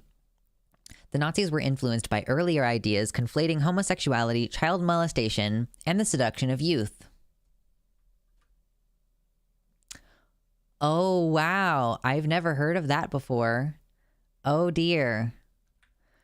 Before the Nazis' rise to power, there was a widespread belief among Germans that homosexuality is not inborn, but instead could be acquired and spread. The Nazis were particularly concerned that their all-male organizations, such as Hitler Youth SS and SA is that one that we kept talking about earlier, the Sturmabteilung, whatever the fuck it was, they must not be seen as hotbeds of homosexual recruitment. Based on the theories of Karl Bonhoeffer and Emil Kraepelin, the Nazis believed homosexuals seduced young men and infected them with homosexuality, permanently changing their sexual orientation. The rhetoric described homosexuality as a contagious disease, but not in the medical sense. Rather, homosexuality was a disease of the national body, or Volkskörper, which is a metaphor for the desired national or racial community. The Nazis, especially Himmler, held conspiratorial beliefs about homosexuals, believing that they were more loyal to each other than to the Nazi Party and Germany. After the Rome Purge, he told Gestapo personnel they had narrowly avoided the capture of the state by homosexuals. In 1937, a headline in the SS magazine Das Schwarzkorps declared homosexuals, quote, enemies of the state, explaining that they must be eradicated because, quote, they form a state within a state, a secret organization that runs counter to the interests of the people. What the fuck? The newspaper argued only 2% of those who engaged in homosexual acts were committed homosexuals, and the rest could be turned away from homosexuality. 40,000 homosexuals were considered capable of, quote, poisoning 2 million men if left to roam free. Homosexual men were also considered to be shirking their duty to repopulate the German nation after World War I and create sons who could be drafted into the military to fight Hitler's planned wars of aggression. On 18 February 1937, Himmler gave a speech about homosexuality in Bad Tolz that was based on the 1927 book Eroticism and Race, which claimed that homosexuality was a Jewish plot against Germany. According to Himmler, homosexuality could lead to the end of Germany and cause depopulation by reducing the number of men who were available for reproduction. I mean, why would that be a problem? You just have, like, more guys with harems. Like, why would that be bad? The Nazis distinguished between congenital homosexuals who would require permanent imprisonment and others who had engaged in homosexuality but were thought to be curable with a short stay in a concentration camp or from psychiatric treatment. Distinguishing between these categories was a difficulty that preoccupied the Nazis, especially after many cases of homosexuality surfaced in the supposedly racially pure SS. Succumbing to a homosexual act once, especially when drunk, was not necessarily considered evidence of homosexual inclination. It's not gay if you drunk, though. The Göring Institute offered treatment to homosexuals referred by Hitler Youth and other Nazi organizations. By 1938, it claimed to have changed the sexual orientation of 341 out of 510 patients, and by 1944, it claimed to have eliminated homosexuality in more than 500 men. The Institute intervened to reduce sentences in some cases, and converse of the Nazis' persecution of homosexuality was their encouragement of heterosexual relations, including extramarital sex, for racially desirable people. Interesting. They didn't believe in only sex within marriage, I guess. Thank you, Amy, so much. Donowu My Owo said, good luck on your move. Been enjoying the content and look forward to more, along with potentially making some with you. Yes, I'm very busy right this second, but I'm hoping in a few weeks things calm down and I can get on board with doing collabs and stuff. But yes, thank you so much for the $15 dono. Again, earnestly, helps a lot. And 170. Hell yeah. Hell yeah. Okay, let's continue. After 1934, homophobia became a regular theme within Nazi propaganda. Most Germans came into contact with this homophobic propaganda at some point, although one of the Nazi regime's goals was to eliminate all manifestations of homosexuality in Germany. There was never a Nazi policy of exterminating all homosexuals in the way that the final solution targeted Jews. Like, they maintained this separation of sometimes you can change the sexual orientation of these men, but some of them do need to be permanently kept in camps and stuff. So that's like the Nazi views on homosexuality. And I'm bringing it up, obviously, because it's like, not only do we have neo-Nazi behavior happening everywhere, but also like all of the rhetoric against us right now is predicated on the idea that we're child molesters, that we're trying to groom kids, that you can change sexual orientation by like seducing youth at a certain age. Like, it's literally like the seduction of youth. That's what they're so concerned about. And because they were so concerned about that, here's what they did. There was a crackdown on homosexual subcultures in Prussia in 1932. Some homosexual bars and clubs in Berlin had to shut down after police raids. So we're talking like 1933. So in January 1933, the Nazi Party took power. Immediately, the real and perceived enemies were subject of a violent crackdown. 23rd February that year, Prussian Ministry of the Interior ordered Berlin police to shut down any remaining establishments catering to, quote, persons who indulge in unnatural sexual practices. This order was extended to other parts of Germany. In Cologne, almost all gay bars were forced to close. In Hanover, all had closed by the end of the year. In Hamburg, police targeted both prostitutes and homosexual spaces, including the main train station, public toilets, and gay bars, leading to a more than six-fold increase in indictments under paragraph 175 by the time that the year changed over to 1934. The anti-homosexual crackdown was intended to please the Nazis' conservative backers who had put them into power, as well as socially conservative voters. Wow, I've never heard that before. Both the Vatican and Protestant churches praised the crackdown, of course. For example, October 1933, Clemens, I don't want to try to say any of that right now. The Bishop of Munster wrote approvingly of the Nazis' efforts to, quote, eradicate the open propaganda for godlessness and immorality. In March 1933, Nazi authorities began to confiscate printed material on homosexual topics. Any LGBT-related magazines that had survived previous censorship were closed down and copies were burned. Publishers were targeted. Adolf Brand's house was raided 5 times, and police stole all of his photographs, 6,000 magazine issues, and many books. Another company was subject to similar raids. During the Nazi takeover, German Jewish homosexual rights campaigner Magnus Hirschfeld was abroad on a lecture tour, and while he was gone, the previously mentioned library of more than 12,000 books was publicly burned. On June 8th, the law reform organization Scientific Humanitarian Community voted to dissolve itself. In 1933, many homosexual organizations attempted to destroy membership lists and other information the Nazis could use to target dissidents. I mean, yeah, you kind of just have to do what you can do to protect. I mean, yeah, if you had like known lists of trans and queer people, you would have to destroy them. Let's see. Some homosexuals, including Thomas and Klaus Mann, went into exile. The Swiss city Basel, in particular, was a destination for homosexuals fleeing Nazi Germany. Other homosexuals of a more right-wing inclination, including Hans Bleuer, who initially welcomed the Nazi takeover, remained in Germany. Some joined the SA, mistakenly believing that Rome would protect them. The most visible members of the LGBT community, including prostitutes, transvestites, and activist leaders, were targeted, and high-profile locations were shut down. The average homosexual's daily life, however, probably would not have changed, and some gay bars in Hamburg and smaller cities remained open. Some men were able to adapt to the closures by meeting with gay friends in primarily heterosexual establishments.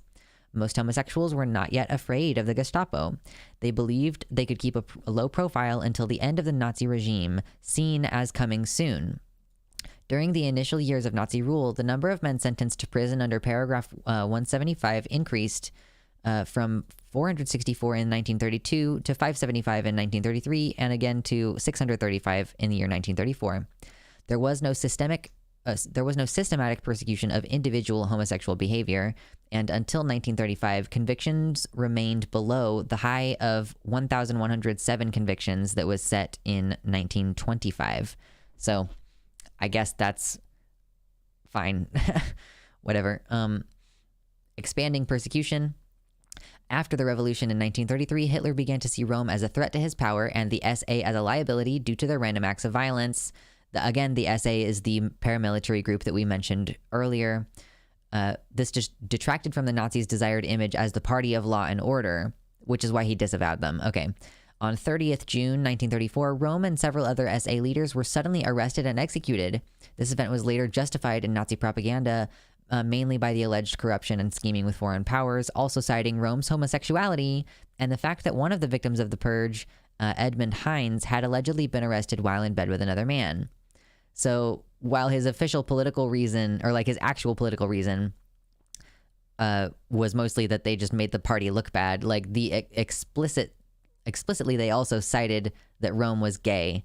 So Heinrich Himmler and Reinhard Heydrich, leaders of the SS, which was a rival of the SA, supported the purge to assert their control over the Nazi police state. And then eventually Himmler, who is described by historian Nikolaus Waschmann as, quote, one of the most obsessive homophobes in the Nazi government, became commander of the SS, the Gestapo, and the concentration camp system, which made him the second most powerful man in Nazi Germany. This purge ended the sense of safety many German homosexuals had still felt. Some homosexual Nazis ceased participating in the party, while others, themselves former perpetrators of violence against Nazi opponents, became victims. Remember that sign that we looked at earlier that said, "Our gays are better than yours"? Anti-gay repression began immediately after the purge, initially focusing on alleged homosexual cliques in the party and state bureaucracy. On October 1934, Heydrich ordered the police in all large cities to make a list of homosexuals. Like, do you also remember when we were talking about the Florida, removal of trans youth's ability to receive medical care? They suggested making a list of all those youths.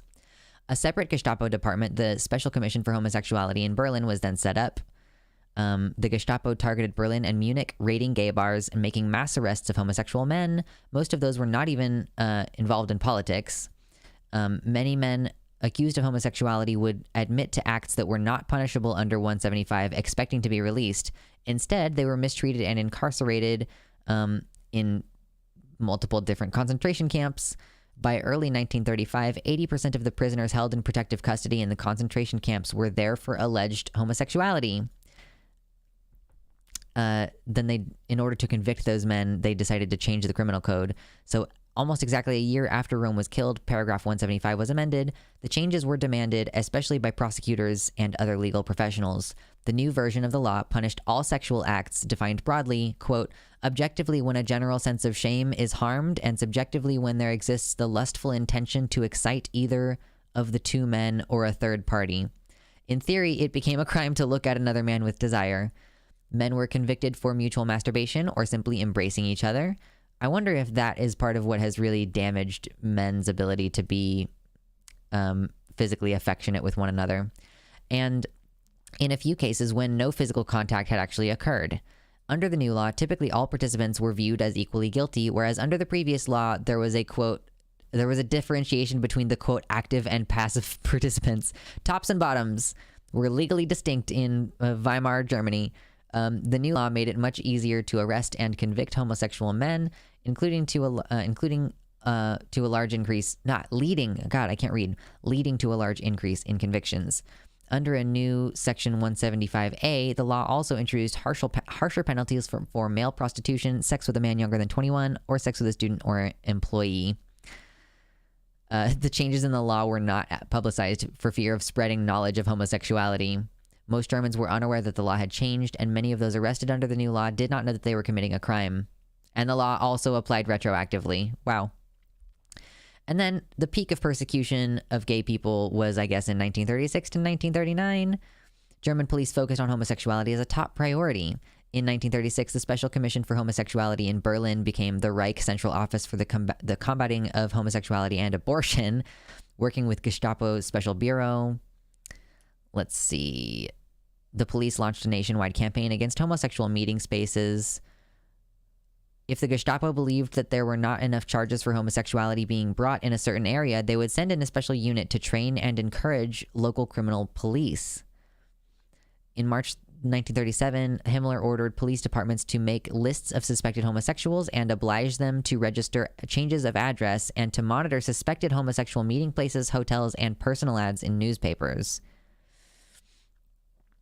Between 1937 and 1939, nearly 95,000 men were arrested for homosexuality, which is more than 600 per week, representing a major investment from the Nazi police state.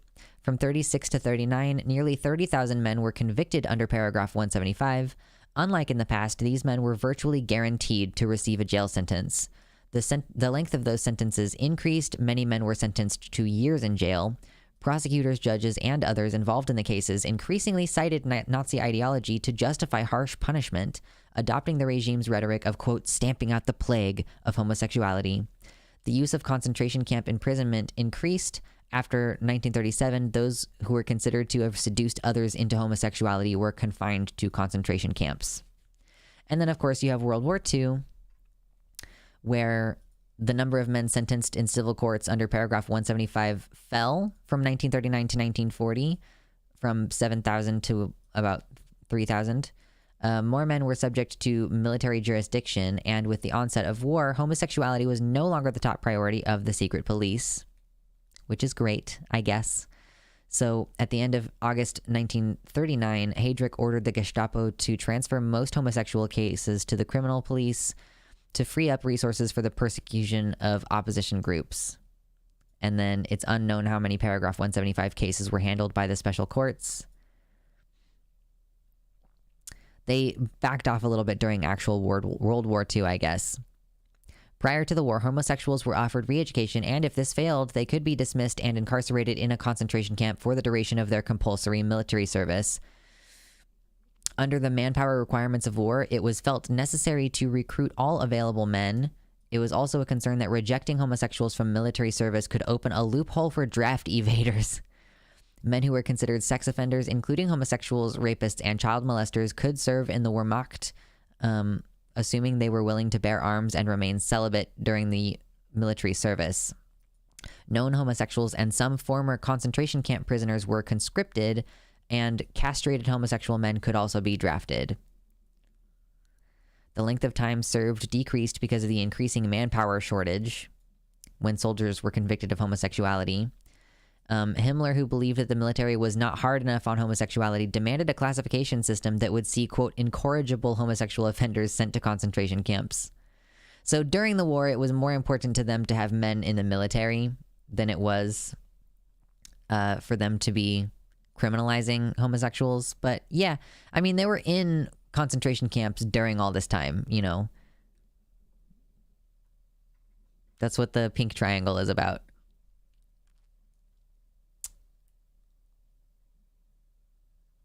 Yeah, we don't need to go into much more of the rest of this, I don't think. Because those are the main things that I wanted to outline here. Like, I wanted to be clear that because, like, I mean, all of these things are just fascist rhetoric building up more and more all the time. And things are getting very real, where it's suddenly like, not only are they showing up places to be intimidating, but they're now destroying infrastructure and risking people's lives. Like, I bet no one who attacked those power stations in North Carolina had any idea that sometimes people are on life-saving medical support in their homes. Like, I bet none of it occurred to none of them that in trying to stop this drag story hour, they could have just killed like their own grandma who is on oxygen or whatever. Like, really? Do we think that the bystanders were part of the calculation there?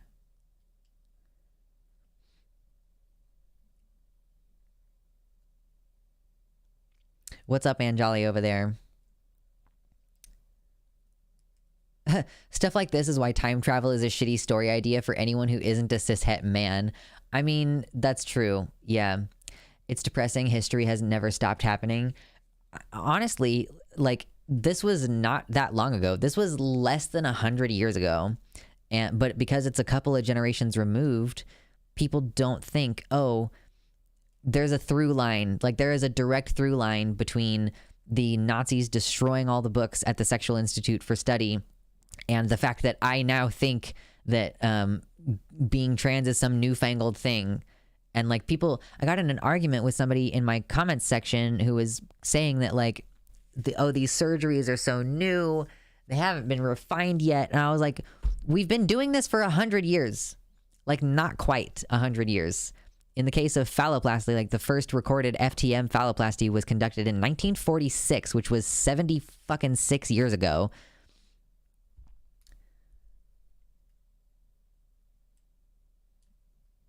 That would be morbidly funny if a Proud Boy's grandma died because of the power outage.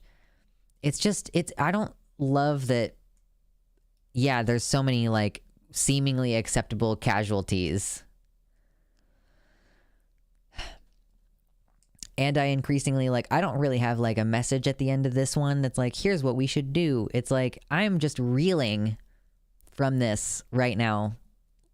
I truly did not expect them to target infrastructure in a way that would harm people that have nothing to do with us. Like, I guess it makes sense that it gets broader and broader, the number of people who are getting attacked. Like, you might have some homosexuals who are allowed to be in the SA or the SS for now, but then they get purged, you know, and it's the same shit that happens to this fucking day.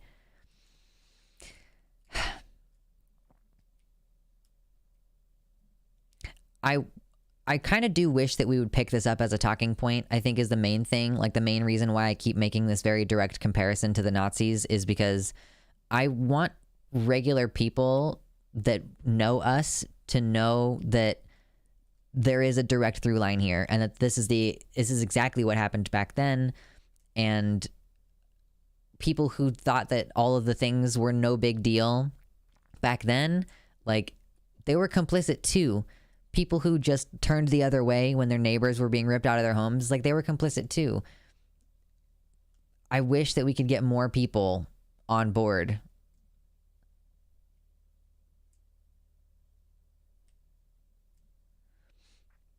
They target infrastructure because it fucks over the degens and the weak. That's what goes through their heads. It's fucked, but that's what they did. I guess they're thinking like, oh, well, if you were a real American, you would have already like gotten a whole bunch of shit and like MREs and stuff. Like you would have already been doing prepper shit.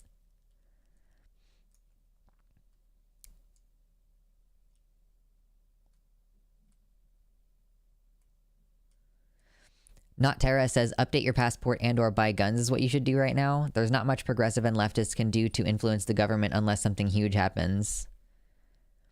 And then Violet follows that up saying, guns will not solve this. If they take over the military, no amount of guns is going to matter. The only way we win is ensuring they don't gain political power enough to take over.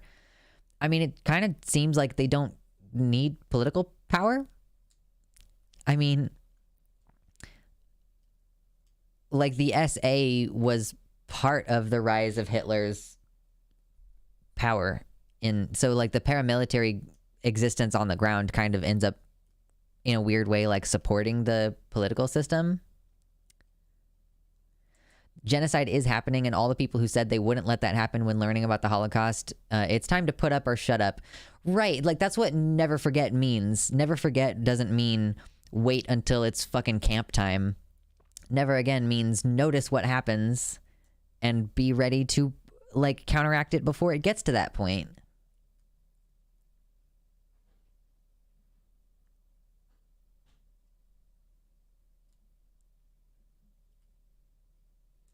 We have a problem in this country with fascist indoctrination in churches and schools. American society talks about wokeness, but they can't wait to embrace Nazism. Right. Do you all... I had this brought to my attention again more recently. The like...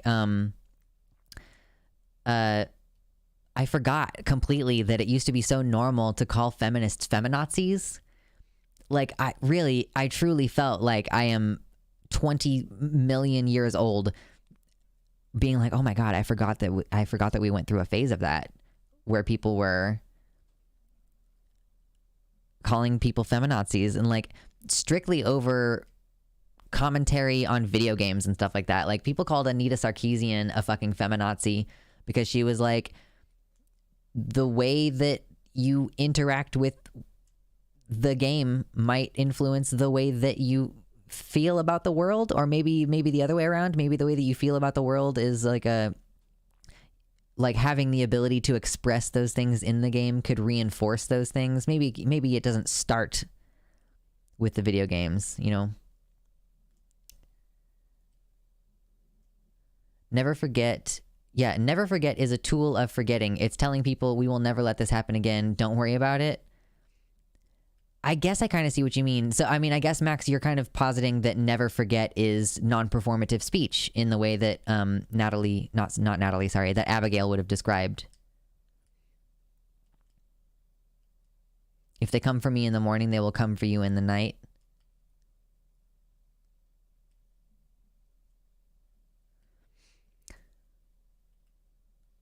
If you don't think that fighting back when people are trying to fucking kill you will do anything, then nothing will work and we will all die. I mean, yeah.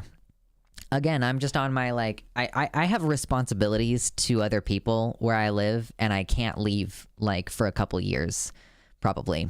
So, I'm just gonna try my best to keep soldiering on, keep myself safe, keep myself healthy, and try to be there for you all and support you all in being healthy and keeping yourself safe, you know?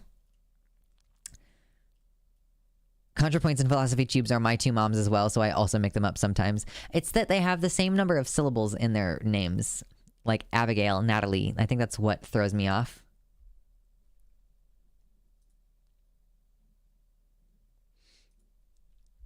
Non-performative speech is a great concept that makes so much sense, and it's also infuriating in action. It feels better to know how to call something, you know?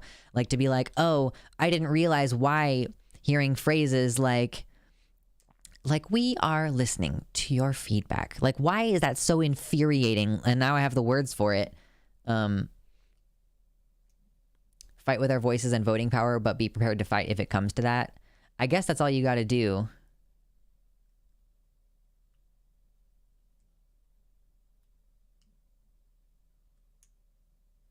Wreckage, I kind of feel like you're raging about something that is not happening in my stream and has never happened in my stream.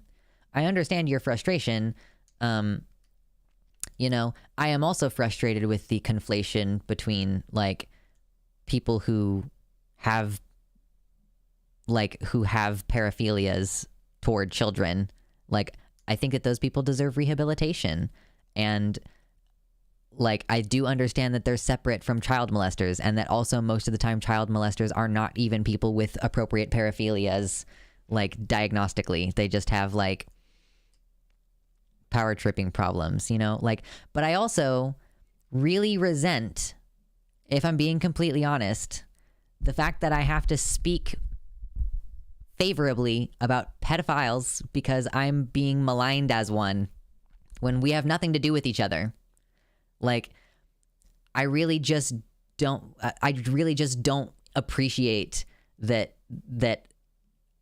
because we are being accused of pedophiles, like, that I have to like I feel pressured to distance myself, obviously, because the idea of pedophilia and child molestation has become one and the same. But now I have to spend part of my time clarifying there's a difference between pedophiles and child molesters. Like, whether or not I give a shit about what you go through, like, I have no choice but to do that. I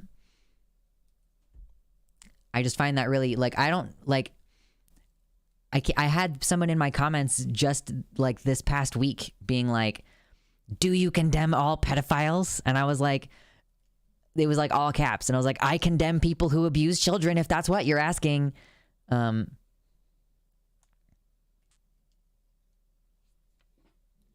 just, you know, I don't like that I have to talk about it in the first place, because I feel like it has nothing to do with me. Thank you, Max, for the happy Yule. Yes. Oh my God. Let me just say, I am so excited about Yule because I get to like set up my little tree in my apartment. I want to pull the tree out, but it's packed away in a box. My little tiny, you know. That's part of the strategy. They can't wait to get clips of queer folks, quote, defending pedophiles. Yeah. Like I affirm that people who have pedophilic brains are like people who can't help that. I also like don't like love that I have to be in this position where I'm like, I don't really know how to handle this fucking rhetoric, you know? We need to just stop demonizing people altogether. People are all people with their own experiences and issues, and most of them who want to hurt others just need help. Like, I don't think that most people who have paraphilias want to hurt anyone, regardless of what that paraphilia is, whether it's pedophilia or something else. Like, I don't think that most people want to hurt other people, and that they should have whatever resources are involved, which, like, rehabilitation, probably not the correct word for that, but whatever resources are needed to prevent them from harming people, cool, great. I support that. I also don't want to fucking talk about, like, I don't want to be forced to talk about it. Doesn't matter how many people vote technically if the Electoral College can, no pun intended, trump all of our votes and put someone we didn't want into power. We're really gonna see some really fucked up, interesting things.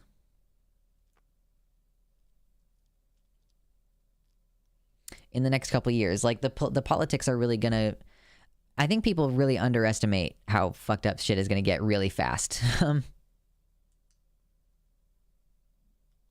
I was under the impression pedophilia was more about power than any sexual interest. I think that there is a distinction, but I don't know. This conversation is actively triggering for someone who was the victim of pedophilia. Yeah, okay. Again, like, I hate that I feel roped into talking about it. Because, I mean, I guess, like, I guess that there is some kind of desire that I have for there to be a clear delineation between myself and trans people and the queer community and this, like, association with pedophilia. Like, I can't help that there are, like, multiple decades of conflation between these groups. I have inherited this.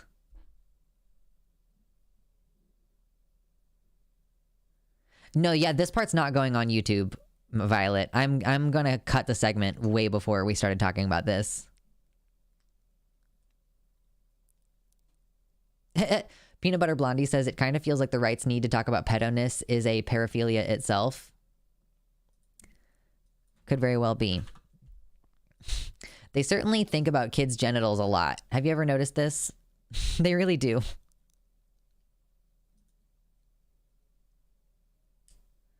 Yeah. Statistically, most people who harm children sexually aren't clinically diagnosable pedophiles.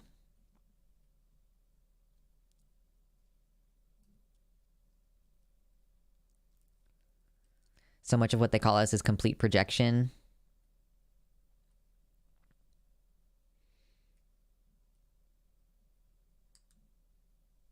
Gotta go find a Sunday, bud, BRB. Methinks the right doth protest pedophilia too much. True.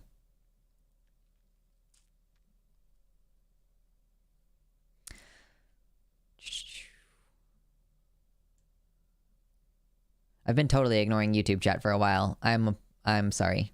Kind of.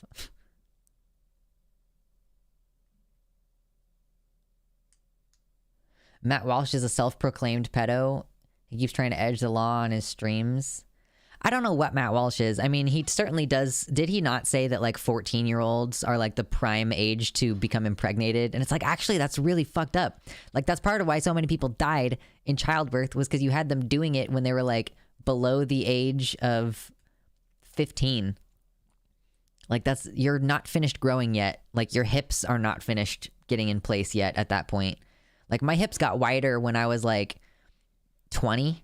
Like, I mean, they had already been pretty wide, but like, I don't think that they stopped growing. My bones did for a while. Paraphilias aren't even diagnoses. There are disordered forms, but they're not disorders. Yeah, I guess like it's only considered a disorder if it impacts your ability to function in the same way that gender identity disorder is technically a diagnosis of like your dysphoria being so bad that it prevents your function. Walsh claims that the issue with priests molesting young boys is that it's gay, not that it's pedophilia. Oh my god.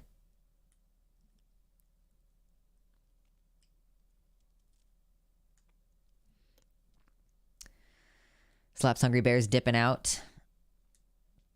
We gotta like, listen, we gotta either be able to figure out how to have these conversations in a different way or we gotta stop having them.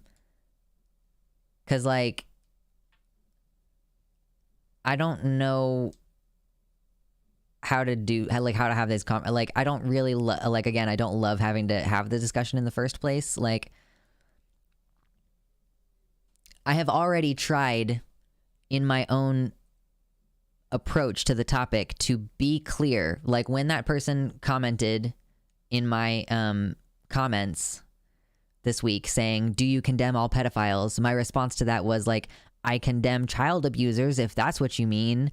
Like, I am even trying to make the distinction. But again, I don't want to have to defend pedophiles. Like, why am I having to spend my time doing this? People don't want to talk about pedophilia and pedophiles because they don't know shit about us and it. Yeah, I mean, it's an innate emotional response. Like, again, like, the reason why the accusation of pedophilia is so dangerous, regardless of whether you actually are a pedophile, like, you... Like hurting children is a scary concept, so it's like a scary idea. The idea that someone would hurt children. I get it.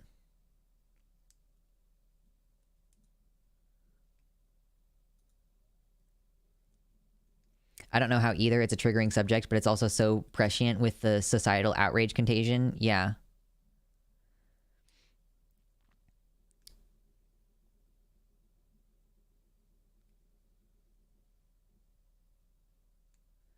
That's why they're so obsessed with having children. They subconsciously view those capable of pregnancy as a tool for babies, and that if they don't have children, they are harmful to their white supremacist conspiracies of replacement. In reality, more people live through childbirth thanks to us as a society giving birth later in life. Yeah.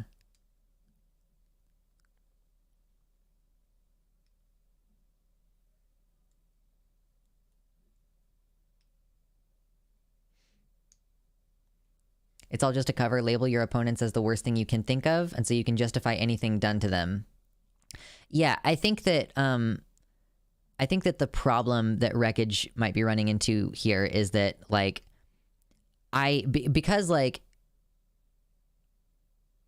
pedophile, worst thing you can think of, it's like they can't help but have the feeling, and, like, I am ostensibly not helping the broader societal view of them as the worst group that exists by saying we're definitely not that, you know, like.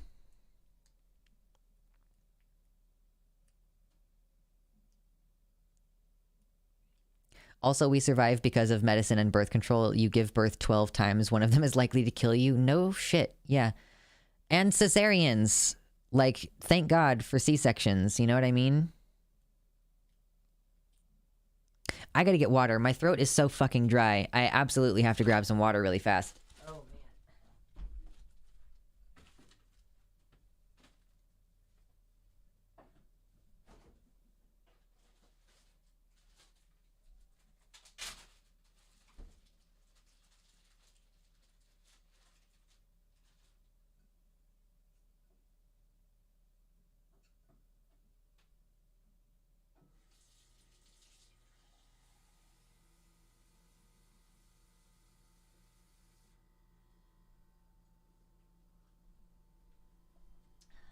Water.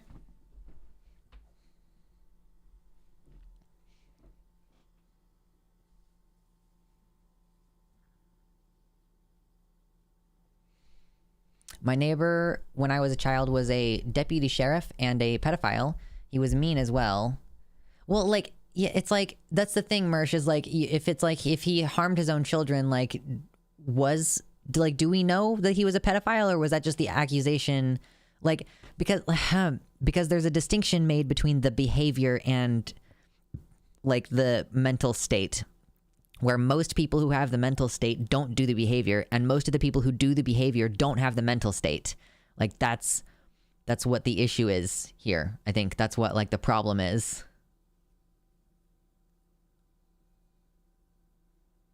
Yeah, Wreckage, fucking same. You're not special here. Like, you're not... Okay, listen. Same. What, like, yeah, they're alluding to the pedophilia thing as the reason why they think that I should die too, but that's not the only reason. They also just think that we're aberrant and that we're a problem for a sane world. You're not fucking special being like... feeling like, oh, it's really hard for me to exist because everyday people are calling for my death. Like, get a fucking grip. We're all going through this together, okay?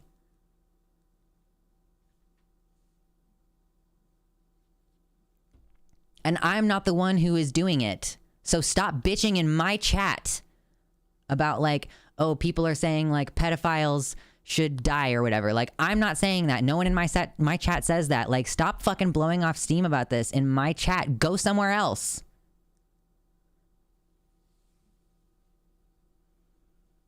Yes, pedophilia and sexual assault are two different things. Sexual assailants will commit SA no matter what their preference is. Yeah.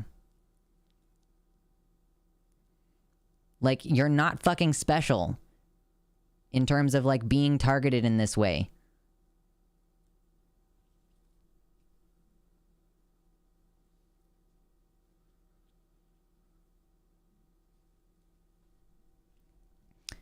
Anyway, I think that I'm done with the big segment for today. And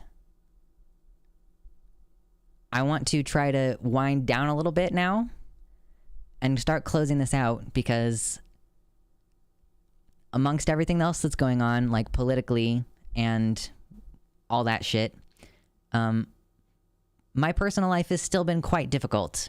Like, at the same time as constantly dealing with increasing violence toward our community and our youth losing access to healthcare and everything else, I've just been personally having a really hard time for like a few years, really, like figuring out that I'm disabled,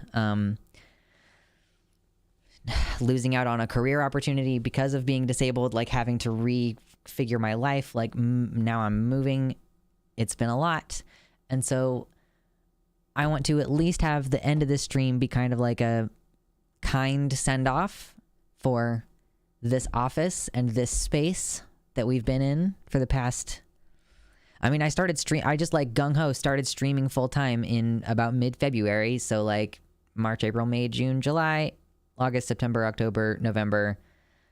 It's been about 9.5 months in this space, and I've appreciated building this community with you. Like, to have like 100 people hanging out with us on a Sunday stream feels really great, and being able to support myself by doing this work has also been, you know, obviously kind of a huge relief as someone who, again, is disabled. So could you show off some of the trinkets on the shelf? Yeah, so that's basically the main thing that I wanted to do for closing out this stream is I'm going to find a box and I'm going to start taking stuff off the shelf and bringing it over to you and showing it to you and packing it away, because I don't think that this is going to be how this looks in the new space. I think this is really busy, and I'm going to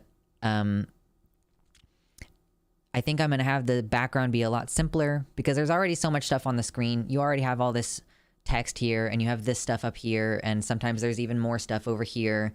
So in order to prevent that from feeling like kind of visually overwhelming, I'm going to probably take a lot of this stuff that's back here and put it away, you know? A new Dragon's Cave to come. Yes, the end of a Lux era. True.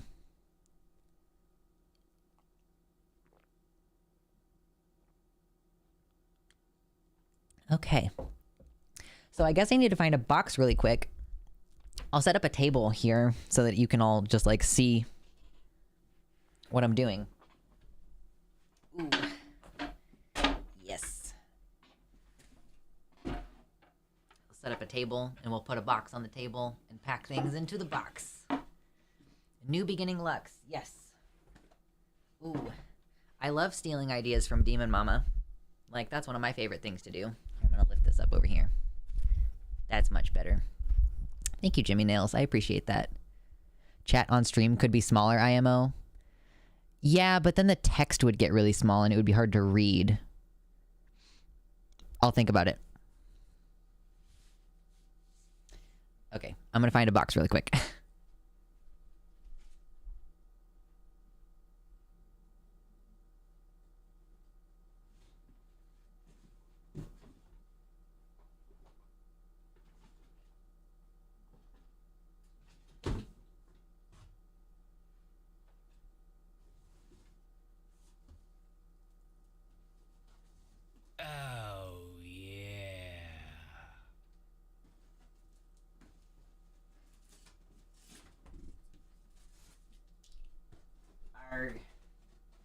I found a box. Yeah. So, I found a box. It's a very big box. Oh, thank you, John Get Bent, for the gifted tier 1 sub. I really appreciate that. Maybe reduce opacity of chat background. Reduce opacity? I mean, the problem with that, Uwu, is that sometimes we are watching someone else's stream and their chat is underneath my chat, and it's really hard to see my chat. Like, it's like hard to tell who's who, like which chat is which. You know what I mean? No worries, Max. It's all good. Put the box on the table and pack it. True. So that's what we're doing today.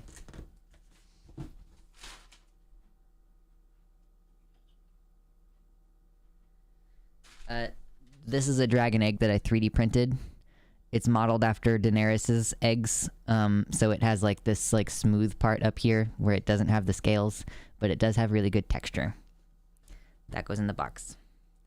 This is a puzzle that my stepmother-in-law got me, and I put it together.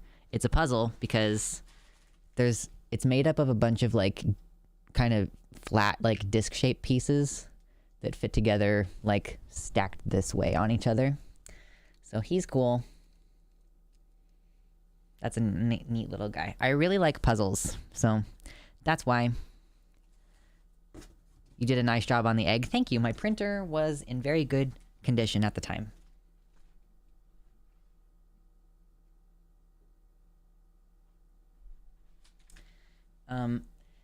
This is something that my partner made for me, like, I don't know, 12 years ago or something like that.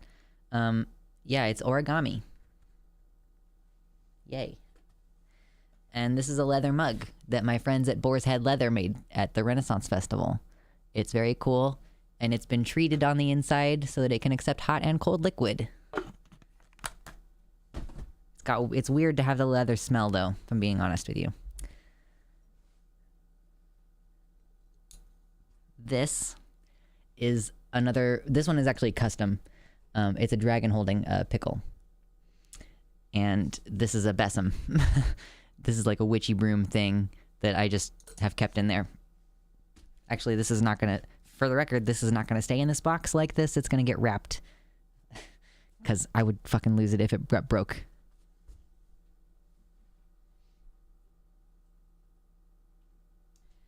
This is just kind of random stuff. I just put this together because I like it. I've had the bottle for a long time, and I think it's cool. And maybe it used to have perfume in it or something. And then I just put, like, the dragon's tears in there because I thought it looked cool. It's like a bookend or something, you know? And this is a candle holder that has a random rock that is just sitting in here, and I don't know why. That's, like, really ADHD crow brain bullshit. And this part comes apart. I don't know why. Actually, I feel like I shouldn't touch this because maybe it has lead in it. Now that I'm thinking about it, I haven't really ever checked. But it has a nice patina on there, which means it probably has lead. Might need to wash my hands later. Any chance of an isopod close-up? I don't think that I have the camera abilities to do that at the moment. Don't touch your face then? Well, I'm gonna shower after stream today, like, so it's not that big of a deal. Could be silver. Yeah. Silver, yeah. I guess it can oxidize like that. Anyway. So I used to work at a solar company, and stream should just be a constant ISO close-up with Luxa's picture-in-picture in the corner. That would be funny. When I worked as a solar panel installer person for a few months there, I found this rock, and I picked it up off the ground because it looks like a vagina, right? Like, that's why I picked it up. I was like, this is my vagina rock. So, that's why that is on the shelf. Sappy moment, I guess, that we're gonna have here. My partner, who I'm about to move out of an apartment with, we got married 10 years ago, and on our 1-year anniversary, 9 years ago, he got me a dozen roses. And that is what's in this jar. Some ancient potpourri, I guess.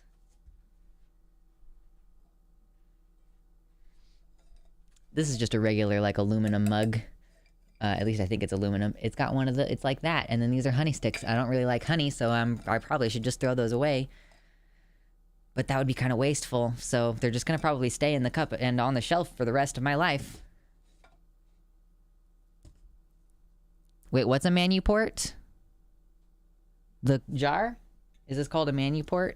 When it's like... Why? Wow, how did I never notice that this has fucking snowmen on the side? How did I never notice this? I don't know. I don't know. It is what it is. Yeah, just as much sentimental value as the Vag Rock. Exactly. When you pick up a rock and take it home. Or a stick. True. Like, listen, I have crow brain. It does not look like a vagina. It looks like labia minora. I mean, like, that's what I meant. Hold on, let me approve this message. That's what I mean, Piet Hein. Like, it looks like labia minora. Like, where did the labia minora immediately, like, the vagina hole is right in the middle of the labia minora. Like, that's where it is. Anyway. Guitar strings. I need to replace the strings on my guitar.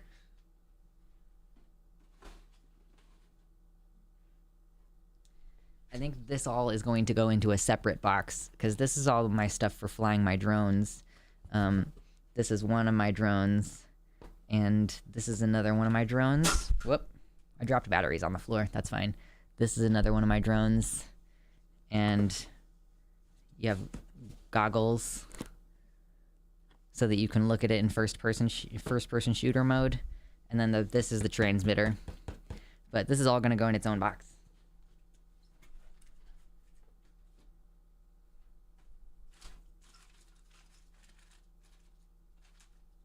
Batteries.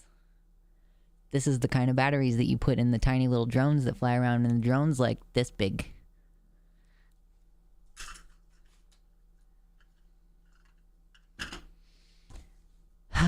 This is like a weird moment, weird stream. Drone, true. FPV rig, yes. Dang, Lux, you're just continuously getting cooler and cooler. Well, I mean, my partner has definitely gotten me into a lot of his random hobbies over the years. Wouldn't be a Lux stream without arguments about genitals. Oh no. Those batteries account for like 95% of the drone's weight. No, you're not wrong, Fungus. You're not wrong at all.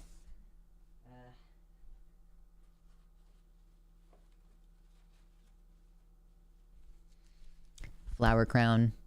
I haven't gotten this thing out in a few months. Maybe some of you forgot about it.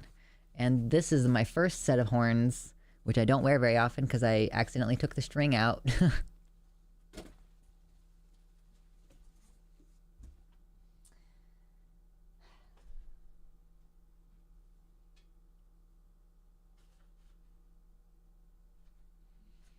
It's Foxy with a flower crown.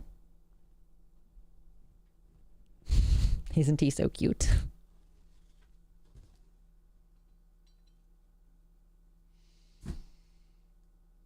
I think that's all that I can put in this box right now, because the rest of it is like my ISOs, and those are not gonna go in a box for sure.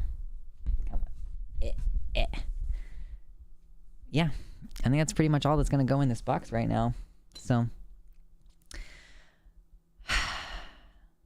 guess I should pack it up.